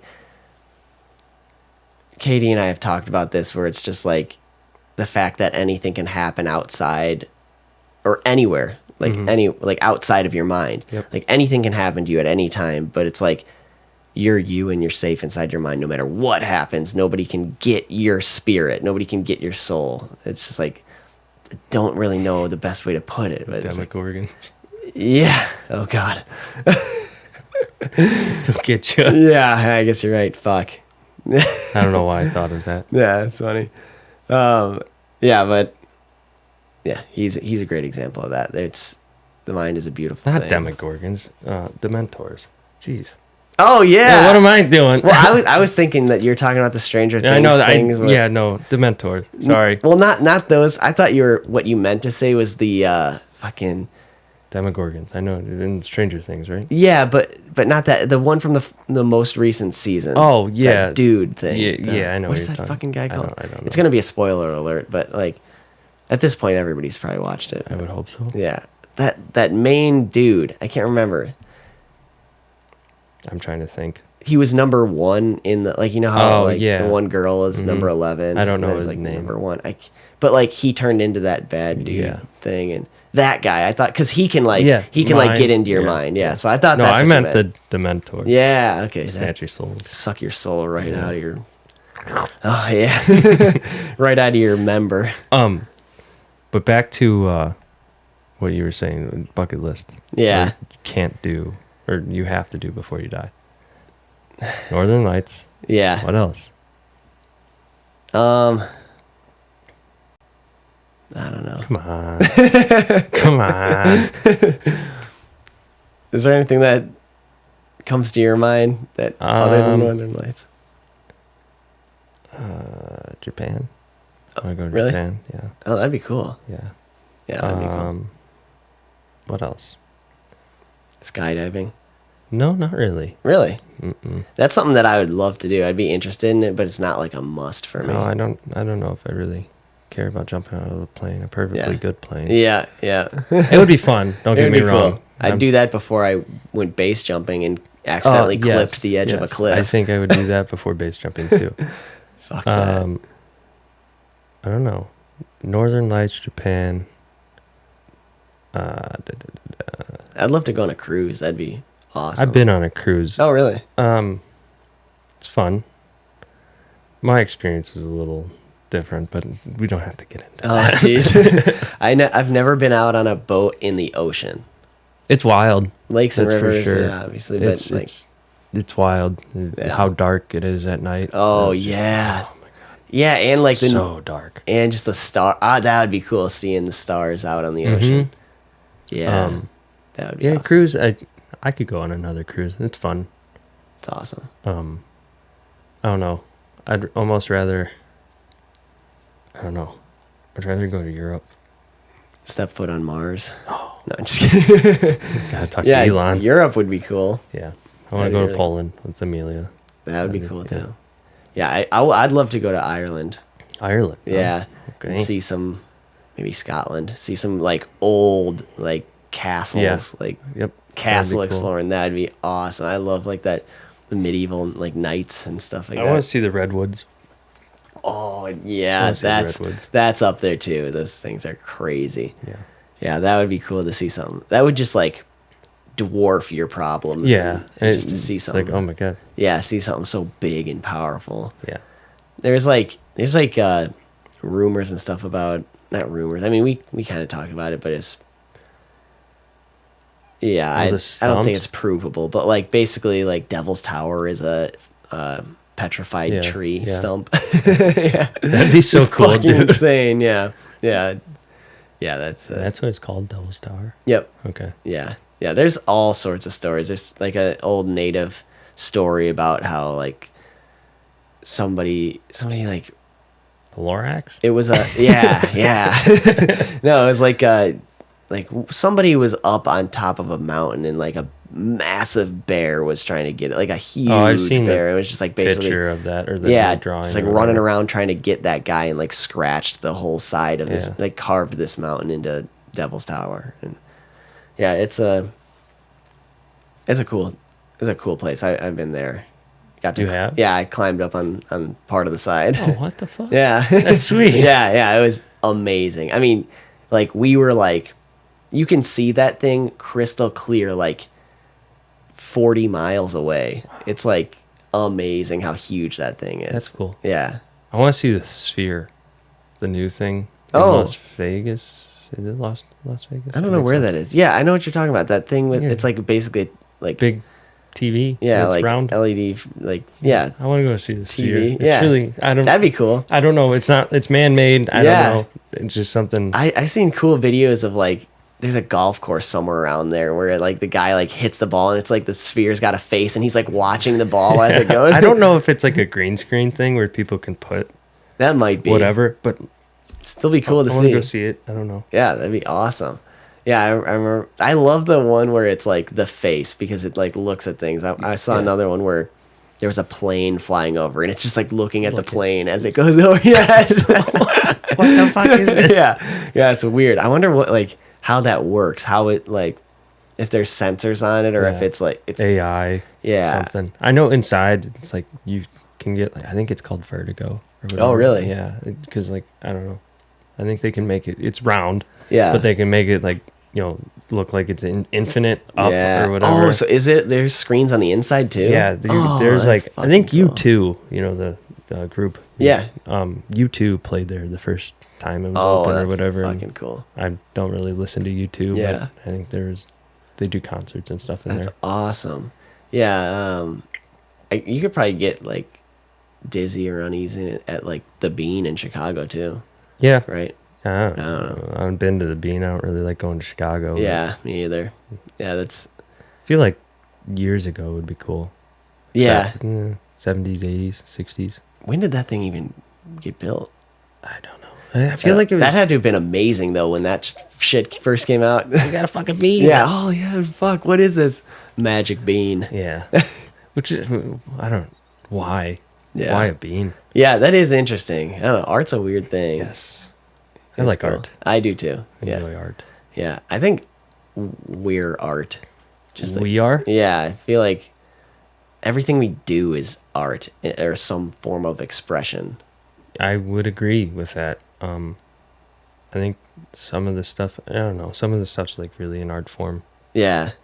There's something I want to get into rapping, and I always cool. refer that as an art form. Yeah. Oh, absolutely. Yeah. Yeah. Just, like we talked about with the power of words and just like lyrics meaning something. Like especially if you can get it right with the right beat. Yep. Like Oh no, beautiful. not rap. No, car rap. Sorry. Oh. Sorry. Okay, yeah. I see where you're going. Yeah, with this. yeah, I totally got that wrong. Sorry. No, you're good. That's an art form too. Yeah, Rapping is an art form. Yeah, like vinyl rapping. Yes. Yeah. Okay. Yeah, that's an art form, absolutely, Yes. for sure. Yeah, that is cool. No, rapping's an art form. I enjoy rap. Yeah. Yeah. Lyrical. Which one? Just kidding. I'm kidding. Musically. Yeah. But lyrically, if there's someone that's like lyrically, inclined, I guess. I don't know how to word that, but Yeah. I like lyrics. Yeah, that's awesome. Yeah, but like vinyl rapping. Yeah, vinyl rapping. That's like amazing to be able to do that. Very tedious. Yes. Yeah, that's insane. I even like something as simple as like laying new graphics on your plastics for your dirt bike is like yeah. that's like Your thumb. I'm just like, oh fuck, this has got to be. Oh fuck, there's a bubble. Yeah, that's those guys are crazy. Those to be able to do that is absolutely an art form, and yeah, tedious. Yeah, the patience. Yep. Has to be there. Yeah, have you done? any No, of- I haven't. I want to. Yeah, I wanted to that'd get be into tinting too. that would be cool. Like that would be a great like addition to your business, just to get like in that, and that'd be a great way to scale and grow the business for sure. Yeah, that'd be tinting awesome. and wrapping, PPF, paint film protection. Yep. Yeah, I want to get into that too.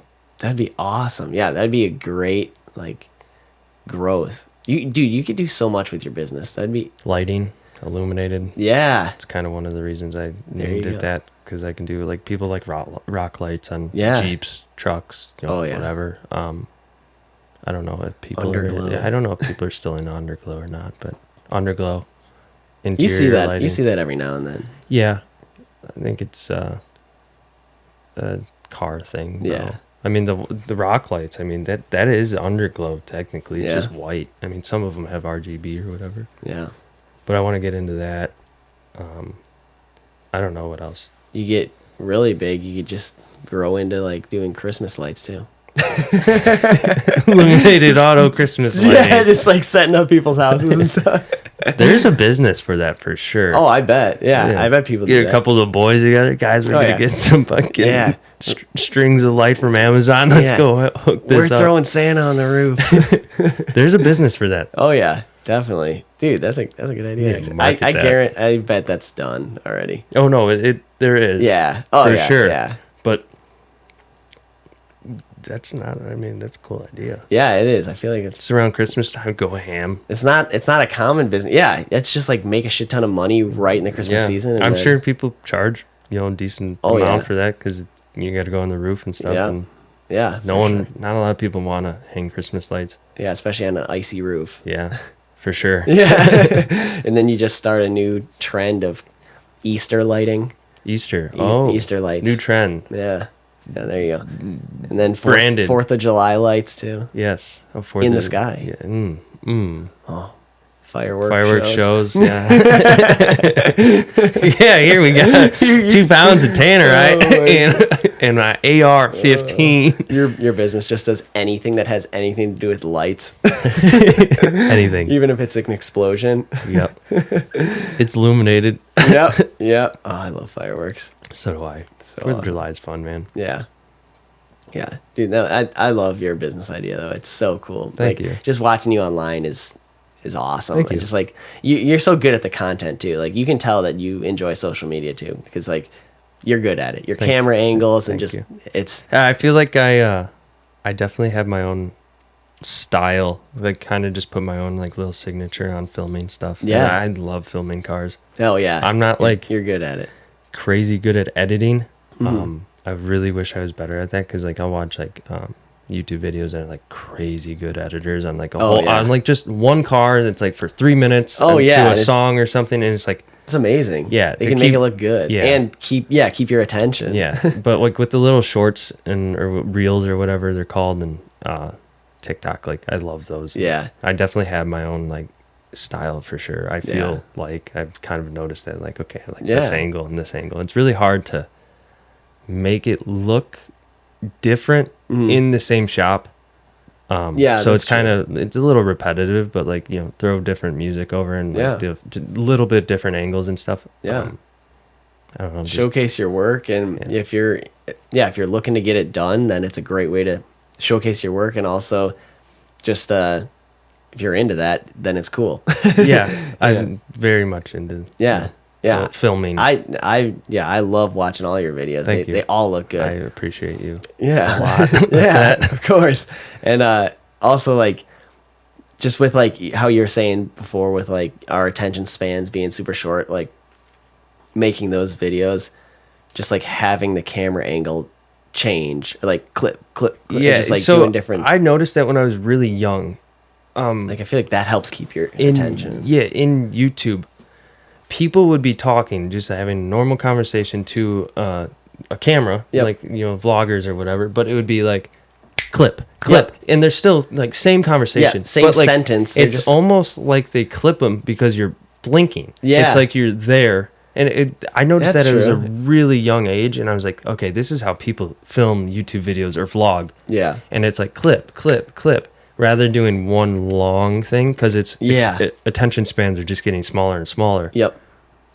So I've noticed that, and like, I just kind of took on to that, and that it seems to work, especially works, with music. If you can clip it like somewhat close to a beat where or something, it's like dunk clip, and you know what I mean? Yeah, and it's like with those clips too, it's like something. It's like a slight angle where.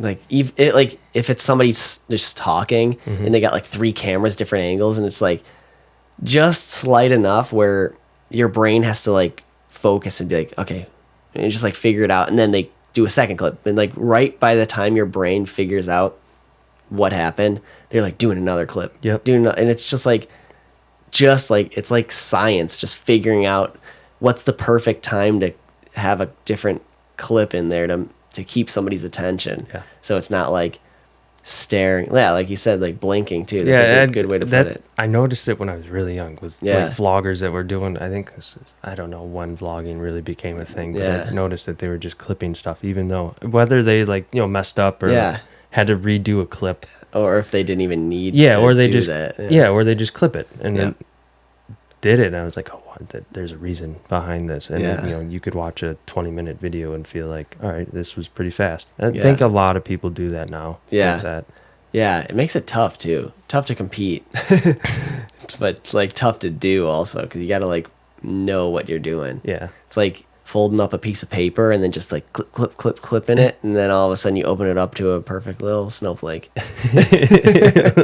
love that. And it could be a hideous snowflake too. That looks like a rectangle with holes in it. Yeah, I mean, it's a snowflake. Yeah. Somebody says it is, at least. If you think it is. You gotta use your imagination, please.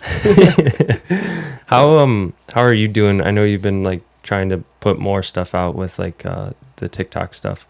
Yeah, not good. No. I'm trying a little bit here and there, but I really gotta. I think. You ever need someone to film? Oh, that'd be awesome. Yeah, I'd love that. Yeah, I've been thinking. I've really been like going back and forth on if I should just start keep my private Instagram separate and then have a Mind Hiking Podcast Instagram. I think so. I know Alex said this too. Yeah. I think it would be good to just so you're branded. Right. Like just like absolutely branded. I know it's under you. Yeah. Or Brody Frye. Yeah. Yeah, you guys are right. No, didn't you do that in the beginning though? No, I thought you had a whole Instagram on your own for this. Not for this. I had a t-shirt brand. Instagram? Yeah, I had a separate Instagram for my t-shirts. Okay. Yeah, that was Way Out Wear. What? Way Out Wear. Way Out Wear? Yeah, I don't know if I don't know if I saw that. Oh, really? No. Yeah, it was just like an apparel company, and it was like this was before. Oh yeah, this was in like 2019, 2020. Oh, okay. So no, I definitely didn't know that. Oh yeah. It was, wait, you had mugs, right? Yeah, I did. Yeah, okay, I did a lot of stuff. Yeah, but it was basically just like. I do remember that. Yeah, it was cool. I liked it. It was like camping. And it was like outdoor themed. Yeah. Like I fucking forgot. It was a play on words because it was like way out where, as in like way out. Yeah. Somewhere. And also a way out where, like wearing apparel. Yep. But yeah, that was just. No, I definitely think you should split your personal and then this. Mm. And that I don't know if that would be a good move or not. I think it would be. I feel like it would be too. It's very hard to. I mean, I don't know. Maybe you could start. I don't know, doing like funny little videos with like yourself. You're funny.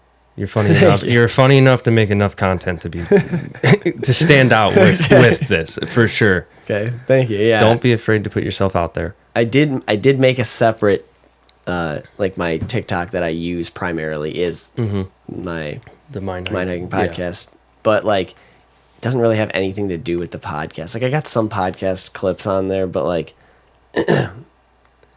I really got to like sit down and start filming like my bonus episodes maybe like Katie brought this up. This too. Yeah. I mean, you definitely, I mean, obviously you're doing the garage stuff. Yep.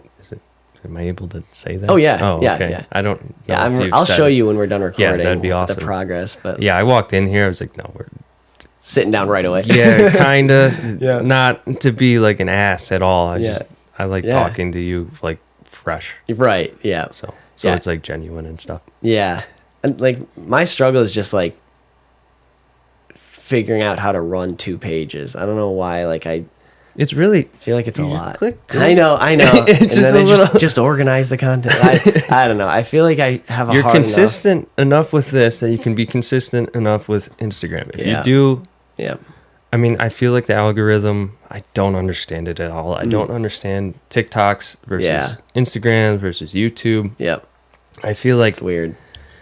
It favors consistency. If you're consistency. Yeah. So I don't know. Like I said, dude, you're really consistent. It's like, thank you. Yeah. Envy you. Thanks. Yeah. In a good way.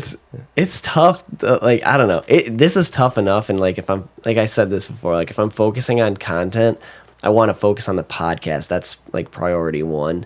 And like, I don't want to take away from the podcast to run an Instagram page. That's kind of where it is. And like, I struggle enough. Like sometimes I'm like sitting on Instagram. I'm like, I haven't posted anything in so long. And then I'll just like scroll through my photos and I'll be like, okay, I guess this is kind of recent post. And it's just like, I don't know. No, you can move over what you're doing now. I mean, I don't snap enough photos or take enough videos. I gotta start filming this podcast and then doing clips on TikTok. Like something, like we say something that's like funny or whatever. And Katie had a great idea too. Yeah, right. Yeah, and break it down and just have a TikTok of that. But, Bobby Lee. Yeah. Have you seen Bobby Lee? No. You need to look up Bobby Lee.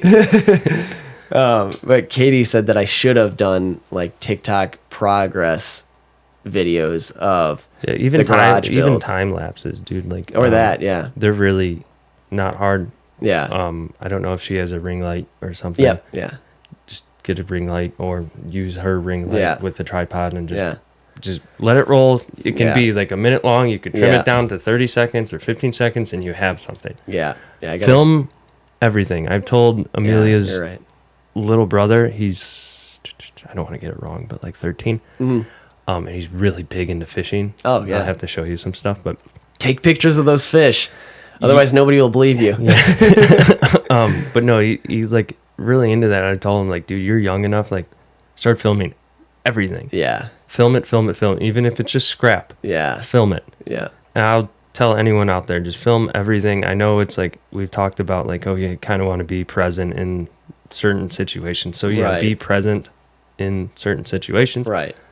But film as much as you can, because you can go back and be like, oh, that was cool. Right. Or you can make something out of it. Yeah. And I think I want to get more into filming in the shop and stuff. Once I really dial in some products and stuff. I'm still kind of testing some things and awesome. Kind of figuring out my own process. Yep.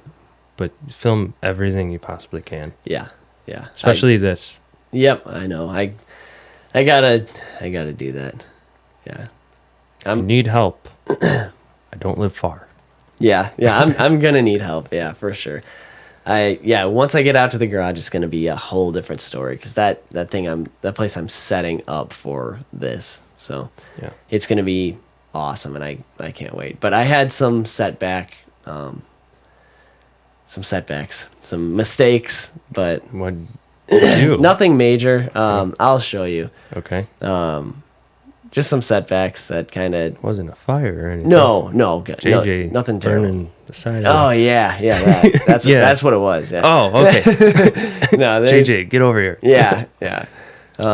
There's just some little minor issues that push that off a little bit, but it's still coming along, and I can't wait to get it out there. And we'll have actual video out there, and then I can actually put the podcast on another platform, which is YouTube. Yeah. I can do YouTube videos of the podcast, which is huge. YouTube is huge. So YouTube's awesome. You can do lives. Yes. Yep. Like full lives. I mean, you could do Twitch too, or Kick. I don't know. I mean, you could do. There's so much. Yeah. So much. Yeah. I got to figure out the technology part, because like I don't know if you can you live stream on like TikTok and YouTube at the same time and stuff? Yes. Okay. I don't know how. Yeah. You can live stream, I think, on Twitch, YouTube. I don't know if that crosses over. But I know for sure you can do YouTube and TikTok and or Twitch and TikTok. TikTok, okay. I don't know how I don't know how they do it. Streamers do it all the time. Yep. That's the stuff I got to figure out. Then, it seems that TikTok has a huge reach, and then the streamer will be like, oh, I'll shout you out if you come to the Twitch, subscribe, and if you're from TikTok, I'll shout you out. That's people, cool. Little kids loves that or whatever. Whoever's viewing. So and I think with the TikTok, it's like kind of cropped, and then you can go into Twitch and it's full screen. Okay. So it's kind of gotcha. If that makes sense. Yeah, that makes sense. Yeah. But that would be a good idea to stream these. Or like, maybe once a month like just to start or something, or like do a special, like we're doing lives. Yeah. The lives would be awesome until like I accidentally have a nip slip or something. Oh yeah. That might get a little hot. Oh yeah. Yeah. Yeah, no, it would be cool, but yeah, it's definitely like once it gets that serious, like live streaming, like if we make a mistake here, like we can clip it and stuff like that, which I don't do. I don't think the only time I've ever clipped stuff is like if Have you clipped any of mine? I think you clipped my first one, right? Yeah, I think I might have clipped some in your first one, but it was mostly like the pauses, like like when we say I'm definitely a lot more comfortable. It's more natural. I mean, this is the fourth time, right? Fourth. Yeah, I think this is number 4. Yeah. Well, technically 5, but really 4th time over here because we had a 2-parter. Oh yeah, okay. So, yeah, I know. 5 episodes. Yeah, 5 episodes. 4 overall. Yeah. Yeah, but yeah, no, it's funny how like you get comfortable doing these things, and it's just like, oh, it's awesome. I love this. I do. The last time I came here, I was like driving over. I was really nervous. I don't know why. Oh, really? I don't know if like maybe I didn't eat or something, but like yesterday when I texted you or whatever, I was like, I'm excited. This like feels good. Yeah, that's awesome. Sometimes I do too. Like I know I got to record or something, and like I get like jittery and anxious, and I'm like, my goodness, like I've been like. The last one was totally fine. Like, why am I getting nervous for this one? Kind of thing. Or like, I don't know. Were you nervous for this one? No, I mean, I always get butterflies, especially just having people over. But like, oh, don't have butterflies with me, dude. Yeah, I knew it was gonna be good. Well, no, just having me over in general. Don't be. Okay. Please don't.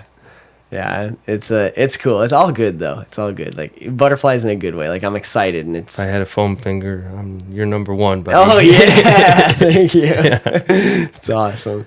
Yeah, I love doing this, and like, but yeah, like even sometimes when I'm doing the bonus episodes, like I'll just like be like, I gotta record, and like I'll just like get nervous, and I'll like on your own start recording, and and I'll start talking. I'm like, fuck, that's terrible.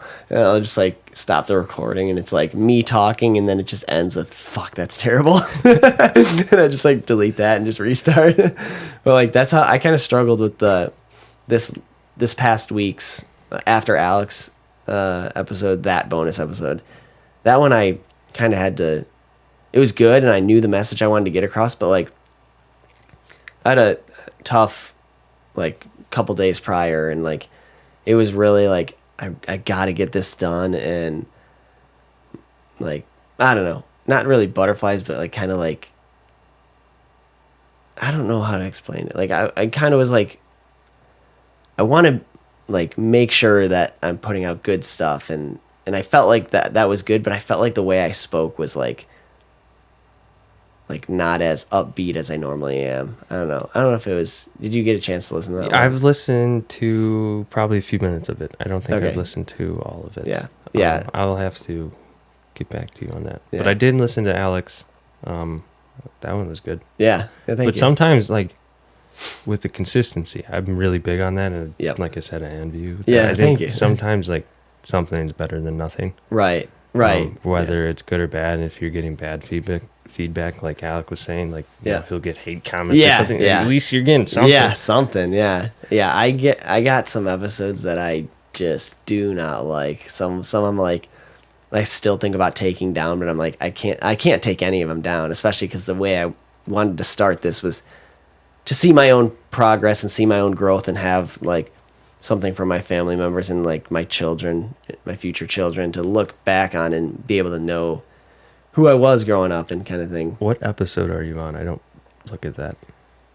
Yours is going to be 76. Holy shit. I believe. 76. Brody. Yeah. Brody. Yeah. Wow. Yeah. It's a lot. Yeah, I don't even know how many hours of recording. I think it was like I did like the Spotify, so you get like the Spotify Wrapped thing. I saw Katie listen to this like 3,000 minutes or something. Really? I think I don't know. Yeah, there's like the Spotify Wrapped for like your account on Spotify, but then as a podcaster, I get a Spotify Wrapped for the Mind Hiking podcast also. So it gives me like the details of my listeners and like what my listeners also listen to and stuff like that, and cool stuff, and like which episode was shared the most and how it was shared, like what the percentage. That's so cool. It would tell me like the percentage that was shared over text, over Snapchat, over Instagram. Like the podcast was shared over all these platforms, and it told me the percentages of it and stuff. And it's so pretty cool. Yeah, it's awesome. Analytics, baby. Yeah, that's it's so cool. It's awesome to be able to look at that stuff. But yeah, it was where was I going with that? I don't remember exactly where I was going with that, but that was pretty cool to be able to look back on that stuff. And you were my second podcast. I'm sorry. Oh, it's okay. Joe Rogan. Yeah, that's okay. No, he's awesome.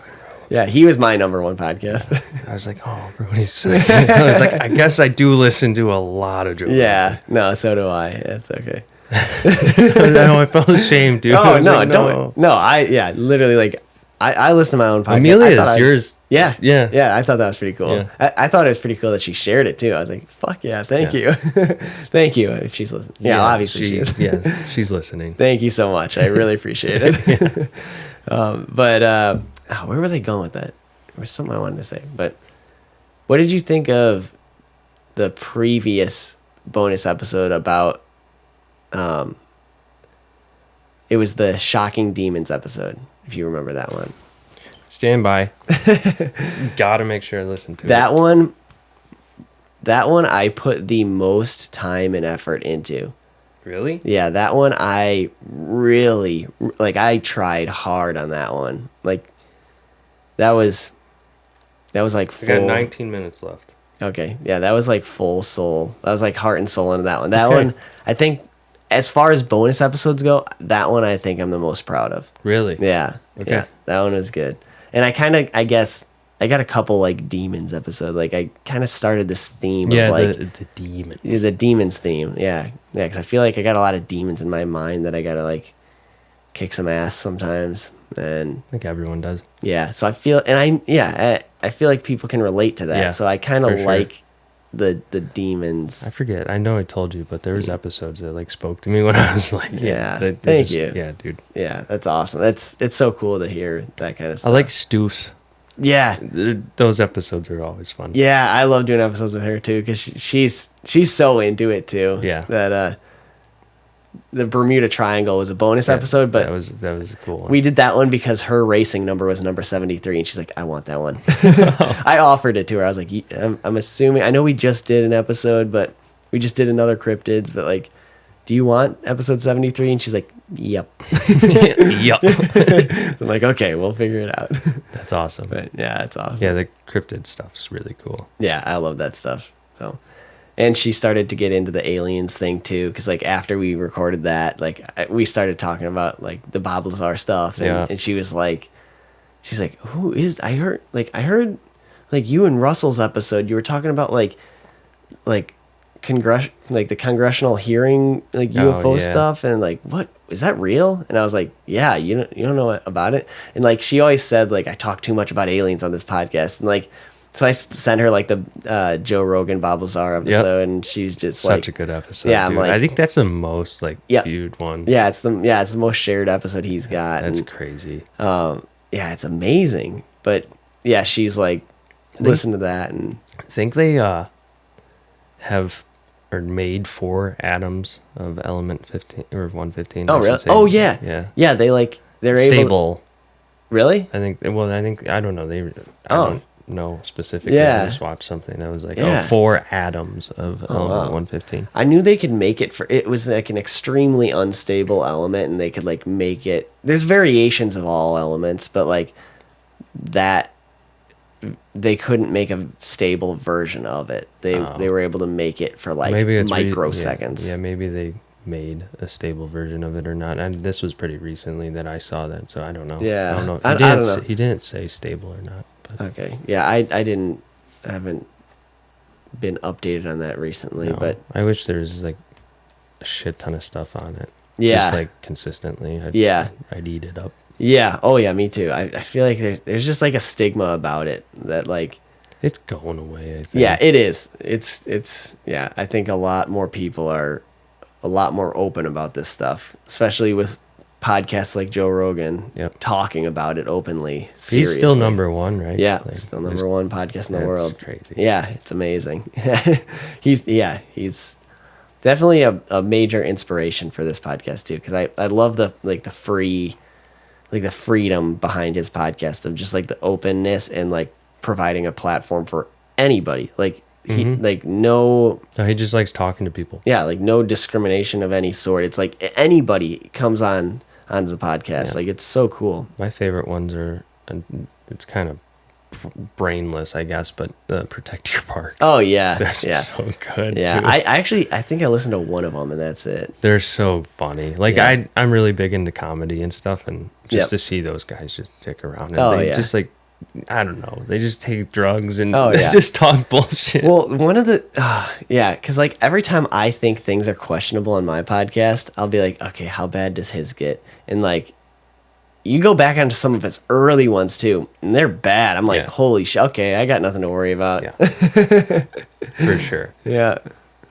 Well, my mom still listens to all these, so I haven't scared her away yet. Thanks, Mom. You're the best. Love you. Hi.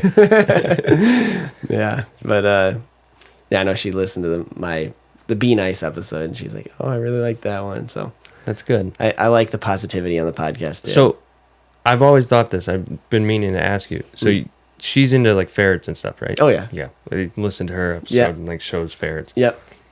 They remind me of cats. So why aren't you into cats? Yeah, I know. Yeah, that's a good question. They actually get along very well with cats. Like really? they're like, they just like kind of, so Zazu will like kind of hop around, kind of, you know, they hop around. I'm like, yeah, I don't know. I've always wondered that. And I was like, yeah, he likes ferrets. They say that they're like great companion pets together, like cats and ferrets. Really? They like go together very well. Yeah. I can tell you, snakes and cats. No. I worry, dude. Oh, do you? Yeah, I think I need to tint my snake enclosures. Oh, really? Because Zazu and Bambi, my other cat, they'll like kind of get a little too curious. And really? Yeah, I don't want to stress out the snakes and stuff. Oh, yeah. They got really curious recently with the gecko. Oh, no. Yeah. I didn't lose the gecko. Oh, okay. But, we're close. I don't know. Could be on its last leg. Oh, no. Amelia opened the enclosure to the gecko tank, and Zazu was just, in the bedroom or something. Yep. And out of nowhere, just snatched a gecko. Oh. And she's like screaming bloody murder. Yeah. Zazu. Yeah. And I'm taking a shit. Oh like, God. What is going on? You just pinch it off and run out. Pretty much. While the tail's flying into the toilet, just makes it. No, and then I it was a clean wipe. Oh, nice. Those are the best. Yeah. But I got out and it was like, she got the gecko out of Zazu's mouth, but like it was punctured and there was like a part of it's like lung out. Yeah. It's still alive. Wow. I was like in there like, you gotta kill it. You gotta put it out of its misery. Yeah. And then I saw it and I was like, oh, you can survive. Yeah. So yeah, little trooper gecko. Yeah, a little trooper gecko. He was the biggest one too. Oh, yeah. But now he has a taste of gecko. Oh God, I think he wants more. Yeah. Oh jeez. It sucked, dude. Yeah. Yeah, that's tough. Yeah, and the snakes I worry about because like obviously they're strong, and then the cats are strong too. I don't want something to happen. I told her, I was like, now if we're taking something out, cats are getting put in the bedroom. Yeah. Well, that also says something about the strength of your relationship too, because it's a stressful thing to like have pets like that, and it's like a great stepping stone for children as well too, because like being able to. I'm not trying to talk you into this. I'm sorry. No. I'm just thinking of a story. Just continue. I'll remember. Yeah, just like because like we have some accidents with Bailey and the dogs and stuff, and like, and they're puzzles basically, like trying to like figure out like, okay, we have a stressful situation happening here, but you're dealing with not just two human beings, but a couple, and like, just how does that operate? How do these pieces work together? Like an issue with something that we both love very much, in pain.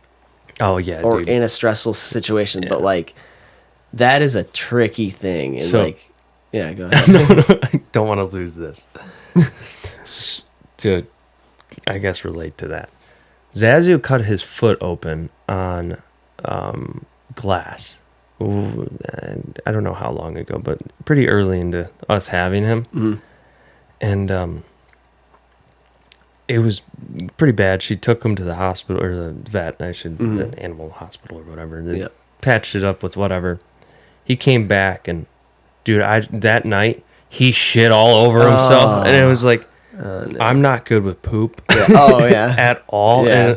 And we were like, she's like, what the fuck do I do? I was like, I don't know. And then it was at like 3 a.m. too, and the whole bedroom just stunk. Yeah. And she like gave him a bath. Yeah. And I was like, we're never having fucking kids. Yeah. Like, Oh my god, that's funny. Yeah. Yeah.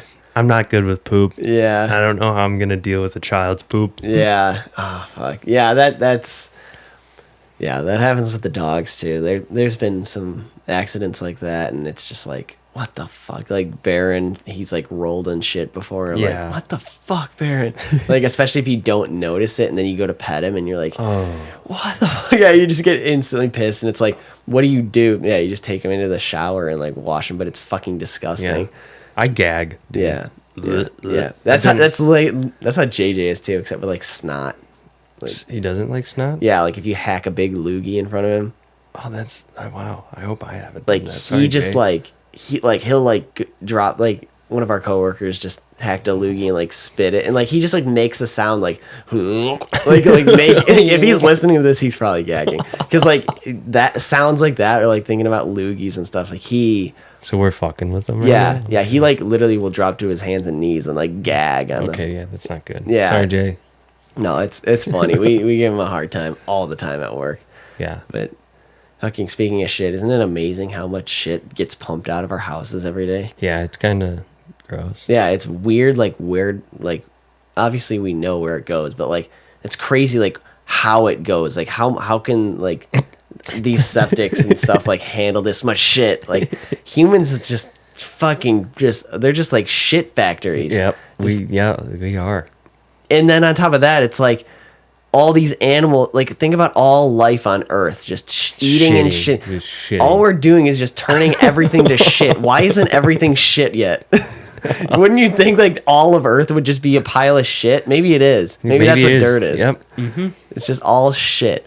Pile of shit. Just broken down, dusty shit, because we just eat things and shit, and then things just grow on top of this shit. I was driving, and there's a guy just munching on a fucking sandwich. I was like, this is disgusting. Yeah. He didn't notice me. Oh, I was driving like the work truck, and this guy's just fucking going to town, obliterating the sandwich. Yeah, like, eating it from the inside out. Yeah, he's like, I wish you could see this guy. Dude. Oh, that's funny.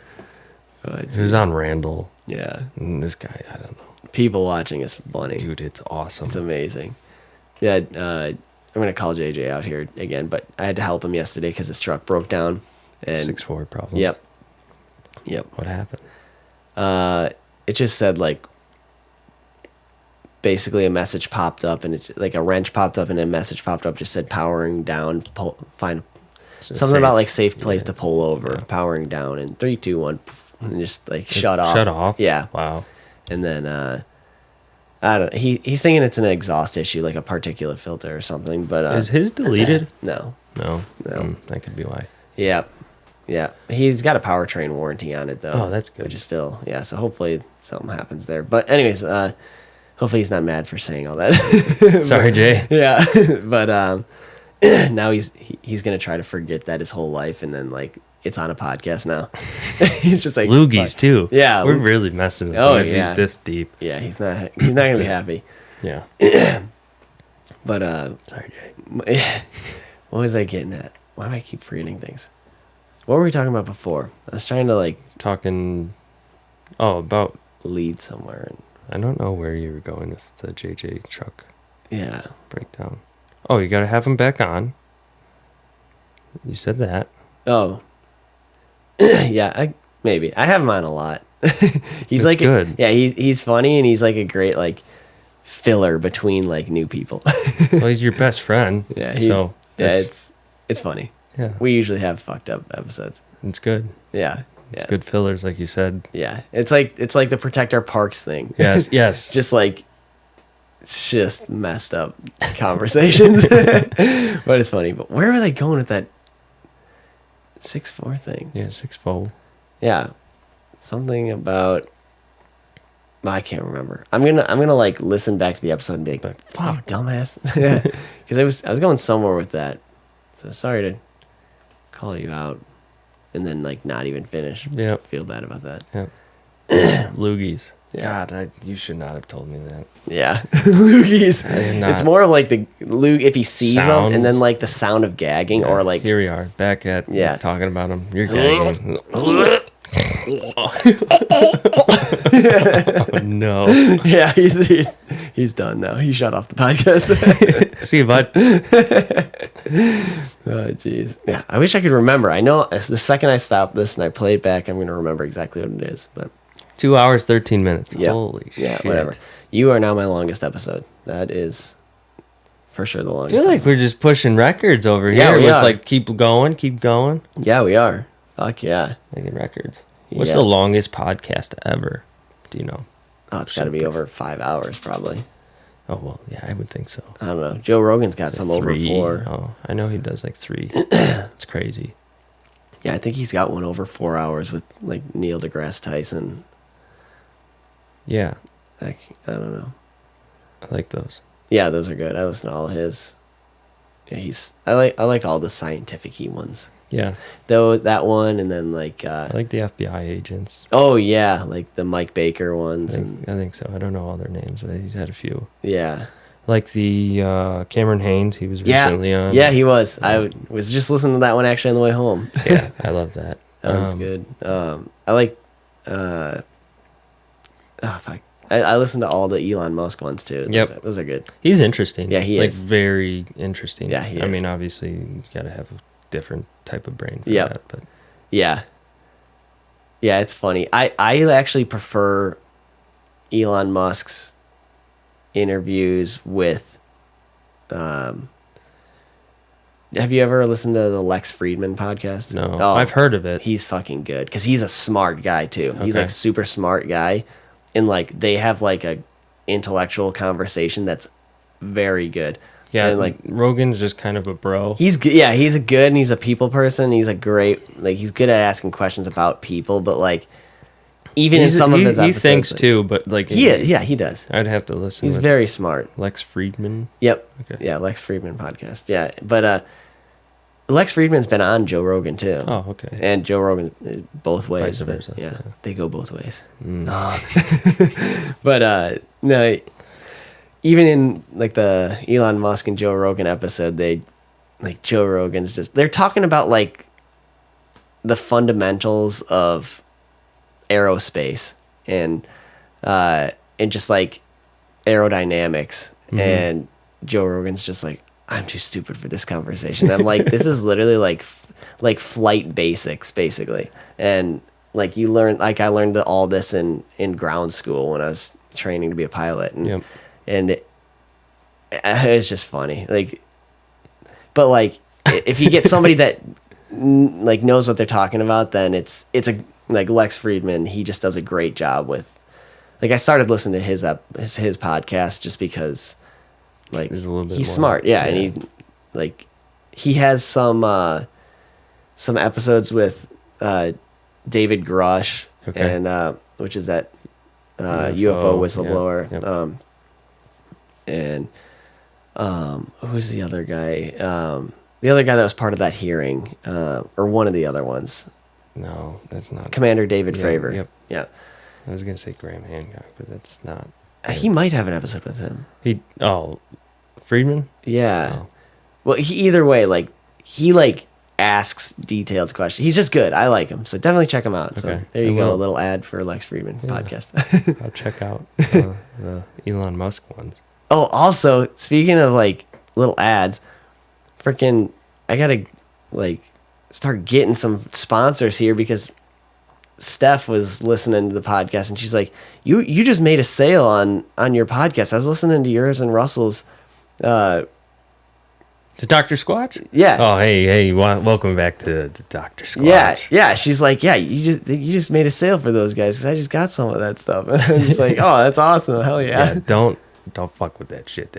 And fuck with that shit, but don't fuck with it. You won't go back. Yeah, exactly. Yeah, you're stuck with it. Yeah. What was another thing? I made another sale for another company too. Somebody else told me. They're like, yeah, I never heard of that and then I got it because I listened to it. Like, if you get Dr. Squatch to sponsor this, please that'd be fucking look awesome. it up. Yeah, that'd be fucking awesome.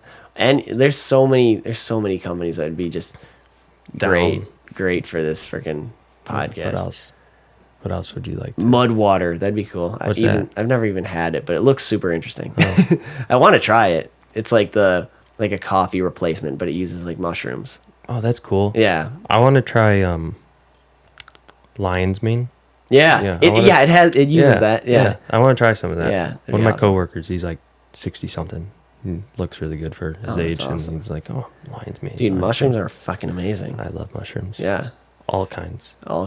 Fuck yeah, dude. Yeah.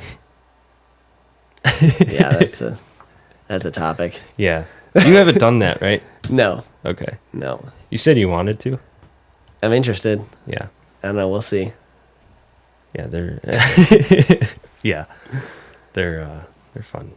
Yeah. Yeah, I feel like there's so much the whole psychedelic thing is just interesting to me. It's just intriguing. Yes. I don't know if that's like I think we've talked about this. Yeah, we've talked about it. Yeah. Doug and I have talked about this too before. Oh, yeah. Dougie and the Shroomies. Yep. Yeah, dude. There's those. I don't know. It's crazy. That and then like I feel like there's just like I just don't know enough about it, and like there's just so much, and like even psychedelics themselves, like there's just so like much. Like I know just around the world they use like whatever's local. Ayahuasca. But like yeah, that type of stuff. That stuff's fascinating too, because I saw a stat on like some however many hundreds of plant species there are, and like you can only make ayahuasca with like perfect mixture of like 2 of them. Yep. And it's like, how did these natives find this and out? Figure this shit out? Yeah. A lot of people that do that, dude, they like throw up profusely. Oh, really? Yeah, dude. The ayahuasca like retreats can be like pretty like it's good, and people say they like love it, but like a lot of people just throw up like profusely. Oh, really? Yeah. I never knew that. Yeah. That's something I've always been like interested in too. I'm like, what is that shit? I feel like because I've heard it's like super hardcore, and it's like you're committed. Like drink it, you're fucked. You're committed, and you're like you're going down. Ride. You're going down a rabbit hole. It's like 24 hours, right? You're stuck. I don't know how long it is, but you're definitely committed. Yeah. I mean, even mushrooms, like you're pretty committed. Yeah. You could always eat more, which is what I tell people. Like, I haven't done them in God knows how long. Like, I was a teen, maybe early 20s. Like early 20s. Yeah. Yeah. From what I've heard, it's like probably the best way to introduce yourself to like any sort of psychedelic is like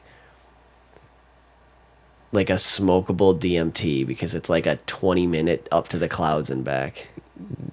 I don't know. Jump off in the deep end of DMT. Well, I'm just saying, like, dude, that's deep. Yeah, is it? Yeah. Yeah. Again, I have no idea. No, DMT is it's like ayahuasca. Yeah, like, yeah. It's just like I think there's whatever chemicals that are similar, or they are similar. I think there's DMT and ayahuasca, whatever. Yeah. But smoking DMT, dude, you can have like a whole life. Like, you could see like a whole life. I've heard that before. Yeah. Like you can. Yeah. People come back and then they like get depressed because they like had children in the other life and stuff. Yeah. I think that's salvia too, which is I don't know what that is. Yeah, I don't even really know. I know someone that has done it, and not personally know. Like, I don't know them, but I know of a story or whatever. But no, DMT. That's like I haven't done that. Oh, really? No. That's a heavy hitter. Yeah. Okay. I wanted to, but I haven't. There's so many. I like mushrooms, dude. There's so many people that talk so positively about it. Where it's like, I'm not talking negatively on it, but I'm just saying I don't know if it's something you start with. I think it's a. Yeah. I think it's a. it's a seasoned, as they would call it, tripper. Yeah. Well, I guess I was more referring to introducing yourself to like something like that, overdoing like the ayahuasca. Oh yeah, like, ayahuasca is like, I think that's like, you're off the deep end. Yeah, that's like same with DMT. It's like as strong as it goes, but like I know like you're invested if you drink that. Yes, because then like you can't. But I know they came up with a way to smoke it, like the smokable DMT, and that's okay. like a 20-minute. Yeah. DMT that you smoke is, 15 minutes, I think. Yeah. Well, I've never smoked anything before, so except for cigars. Cigars. Yeah. You haven't smoked weed? No. Oh wow. Yeah. Maybe you should start there. Yeah, that's probably a good place. That is a good place. I've had a few edibles. That's it. See, edibles can be nasty little buggers too. Yeah, I hear a lot of people don't like them just because the ratios can be off, and you can get ones that nothing happens and ones that like. Well, as soon as you say, "Oh, I don't feel anything," that's when you feel something. Yeah, they hit you. You pop another one, and then it's too late. Yeah. No, I don't know. I smoked a lot of weed when I was younger. I don't smoke anymore. Yeah. But I always preferred smoking over edibles. I mean, I've taken a handful of edibles, but yeah, I'd rather smoke. Yeah, I've heard too with smoking, it's like more manageable, where like you can like drinking alcohol, you can ride a nice buzz. Yeah. Where if you eat edibles, it's just like you can't find a fine line there, and like but like if you smoke, you can like take another puff or whatever. Yep. It's just like you can find a sweet spot. Yep, for sure. And it's like same with drinking, where you get a nice buzz and then you can keep the pace. Yeah. Some people can't. Yeah. Or you take a couple more shots and then you're fucked. Yep. Keep going. Yeah. But with the psychedelics, I've always preferred mushrooms over acid.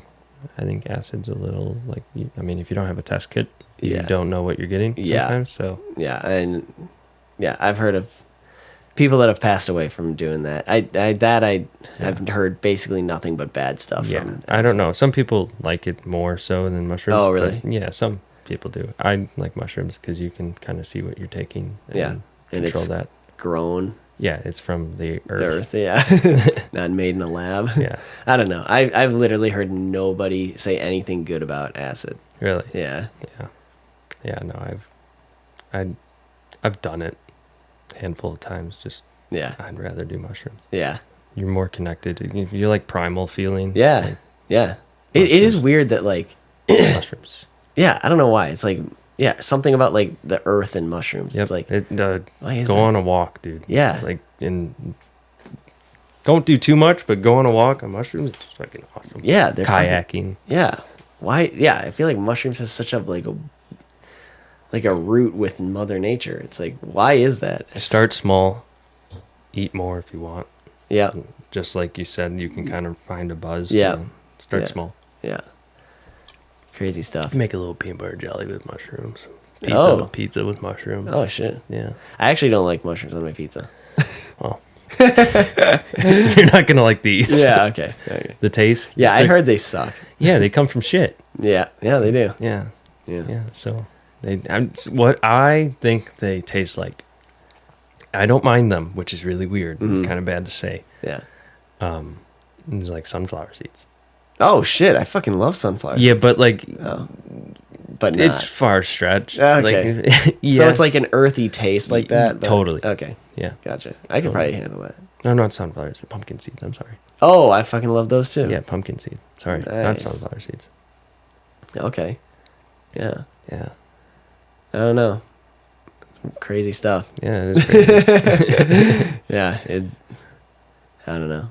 You're gonna go see the northern lights on mushrooms. In your mind, yeah. No, we're gonna go. We're gonna go see northern lights. We're gonna come to Yeah, there. No, we're gonna go there. No, we're not there first. No, we're gonna go there first, and then proceed to take. Okay. We're not gonna venture there through our minds. We're gonna go there, so it's in front of us, and then we'll see what the mind proceeds. Gotcha. All right. Yeah. Yeah, I should do that. That'd be crazy.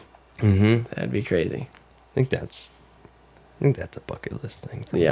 Northern Lights on mushrooms. Yeah. Primal. Yeah. Fuck yeah. It's got to be good sitting around a campfire too. Yeah.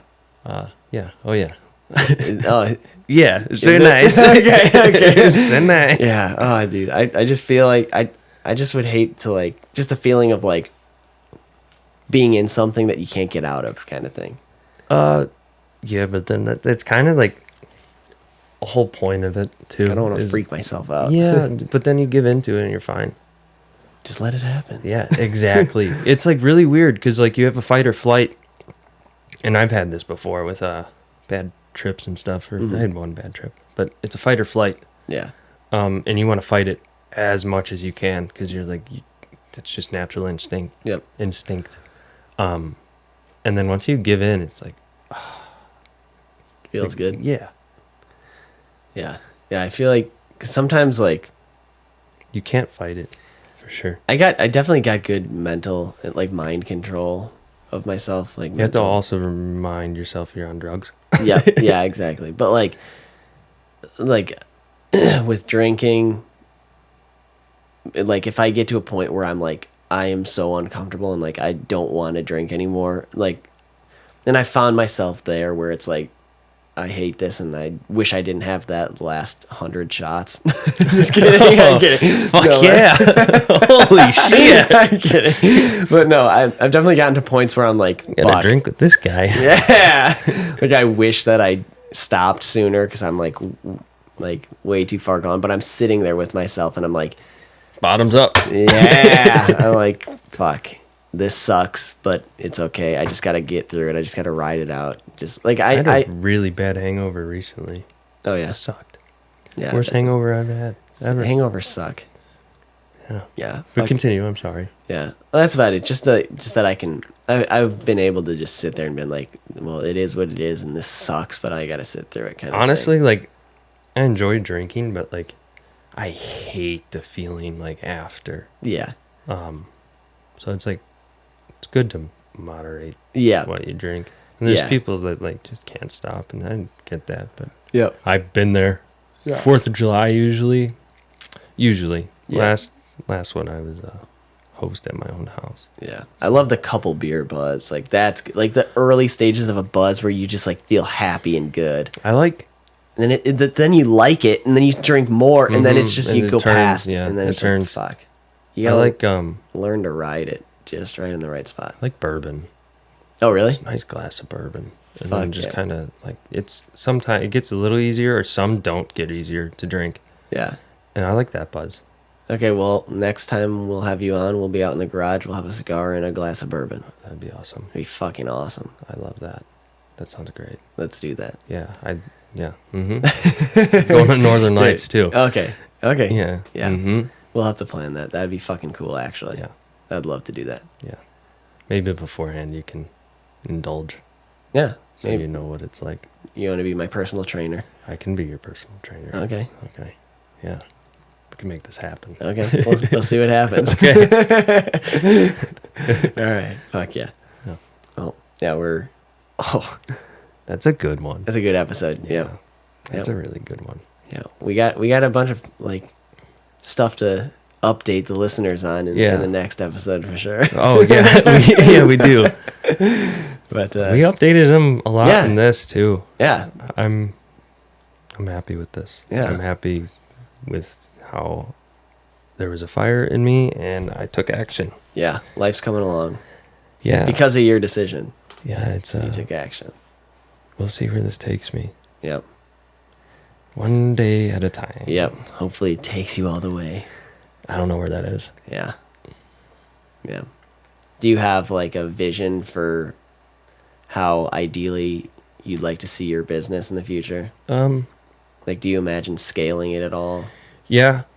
I picture having my own shop, not that I rent, a building that I own. Yep. I have already come into come to the problem of people that like I don't really like an audience when I'm working, especially if it's the customer. Yep. But I mean, I work through it. Yep.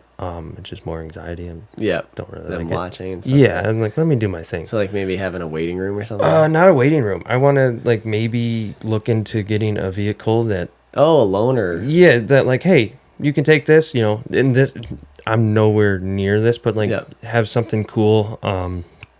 Not super cool, something automatic, just like a little car or something that sporty and like have a wrap on it that is like Illuminated Auto. And if someone needs to drop off a car for a weekend or a couple hours, they need to do groceries. They have a vehicle that would be fucking cool, and it's free advertising. Yes, so I would like to do that, and I'm sure that has its ups and downs with like fleet insurance and stuff. Yeah, and maintenance on the vehicle. Yep. So. That's a good idea, though. Some point I want to do that.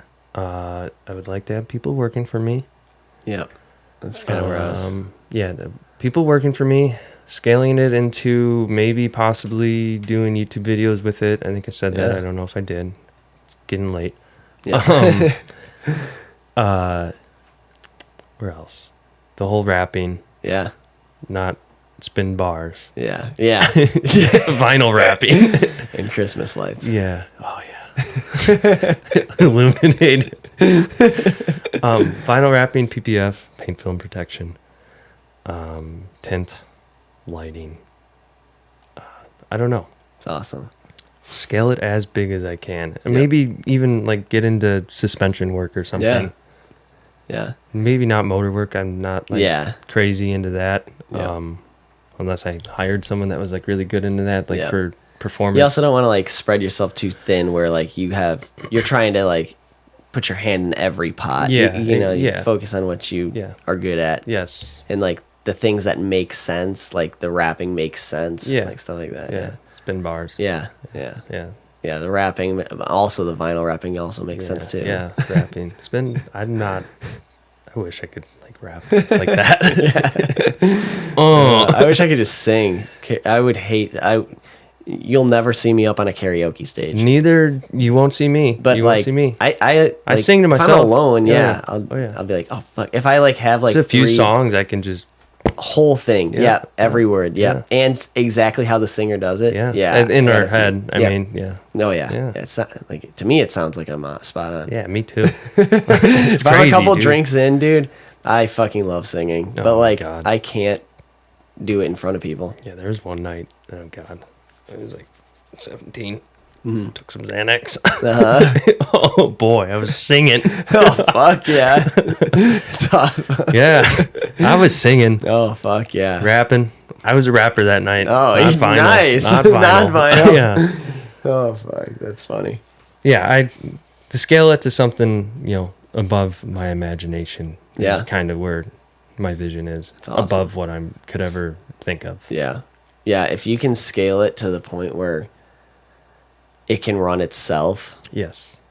And I can just pop in. Yep. That's freedom. That's true freedom. If you can scale it where you got employees put in place that know what they're doing, with management in place that know what they're doing. Completely trust. Yeah, that you trust. Yep. Checks and balances and like you got the financial portion in order too, but you got somebody that you trust that can handle that stuff where you can literally just like it's like to be able to like you could take a month off and come back and know everything's gonna be totally fine. Completely.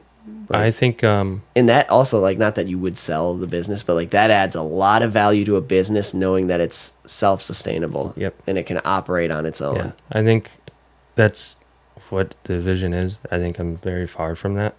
Who knows? Yep. But that's what I want. Yeah. Depends on your means too, and like the way your lifestyle, because like that could be very soon depending on like how you want to live, but to some people that have like super high standards, that could be, you could be years out. Yeah. You know, so I would think it's years out. I don't know about I don't know where I'll be in a year. Yeah. I guess we can come back on what's this, the 7th of December? Yeah. Come back. Yeah. Like if you could have a business that's pulling in like 250,000 a year, like that's really good. That's like true freedom to some people, but some people that's like paycheck to paycheck, and they like, some people need like, It depends on how you scale your life. yeah, exactly. Some people need $1 million a year. Some people need $10 million a year to be able to have what their true freedom is. It literally all depends. Like, I think a good goal for a kid our age or young adults is 100. yeah, 100,000 a year is good. I think that's like huge. I don't know how far it goes in this day and age, but I Yeah. think that's a good goal. It's not the same as it was. No, definitely not. But I think that's a very good goal. Yeah. At some point, if I saw that, and not household Yep. as a just a your single business. not Yeah. a single person, but just one person. Yep. Just, I think that would be killer. Yeah, and then the difference between like what the business is pulling in versus your draw on it, because like setting it up to run itself, you'd have to have yourself on payroll and take a draw from it, you know, and then have the business You have all with your its own overhead expenses and yep. stuff. Yeah, Mhm. yeah. So it's there's ways to play with numbers, but yeah, it's I think it could stack like, if you can stack like 40 grand and act broke, mhm.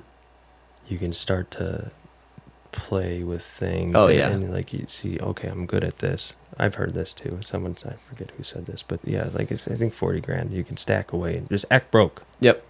Start to play with things. You can start putting money here and like, okay, I lost this, and Yep. you just kind of learn. It's really weird. I know you've talked about it, and like I'm glad you're pretty comfortable with the money stuff, and money makes the world go round, Yep. whether we want to ignore it or not. Yep. Yeah, and a lot of people do, unfortunately. Yeah. And it's a shame we don't teach this in our schools. Oh, Because yeah. we're sending these young adults out into the world of money, and they have no idea what they're doing, and then wondering why everybody's broke. Yeah. Just, yeah. Don't be afraid to learn. Yeah. At all. Yeah. It's Be a sponge. yes, soak that shit up. Yes. All right. This is a good episode.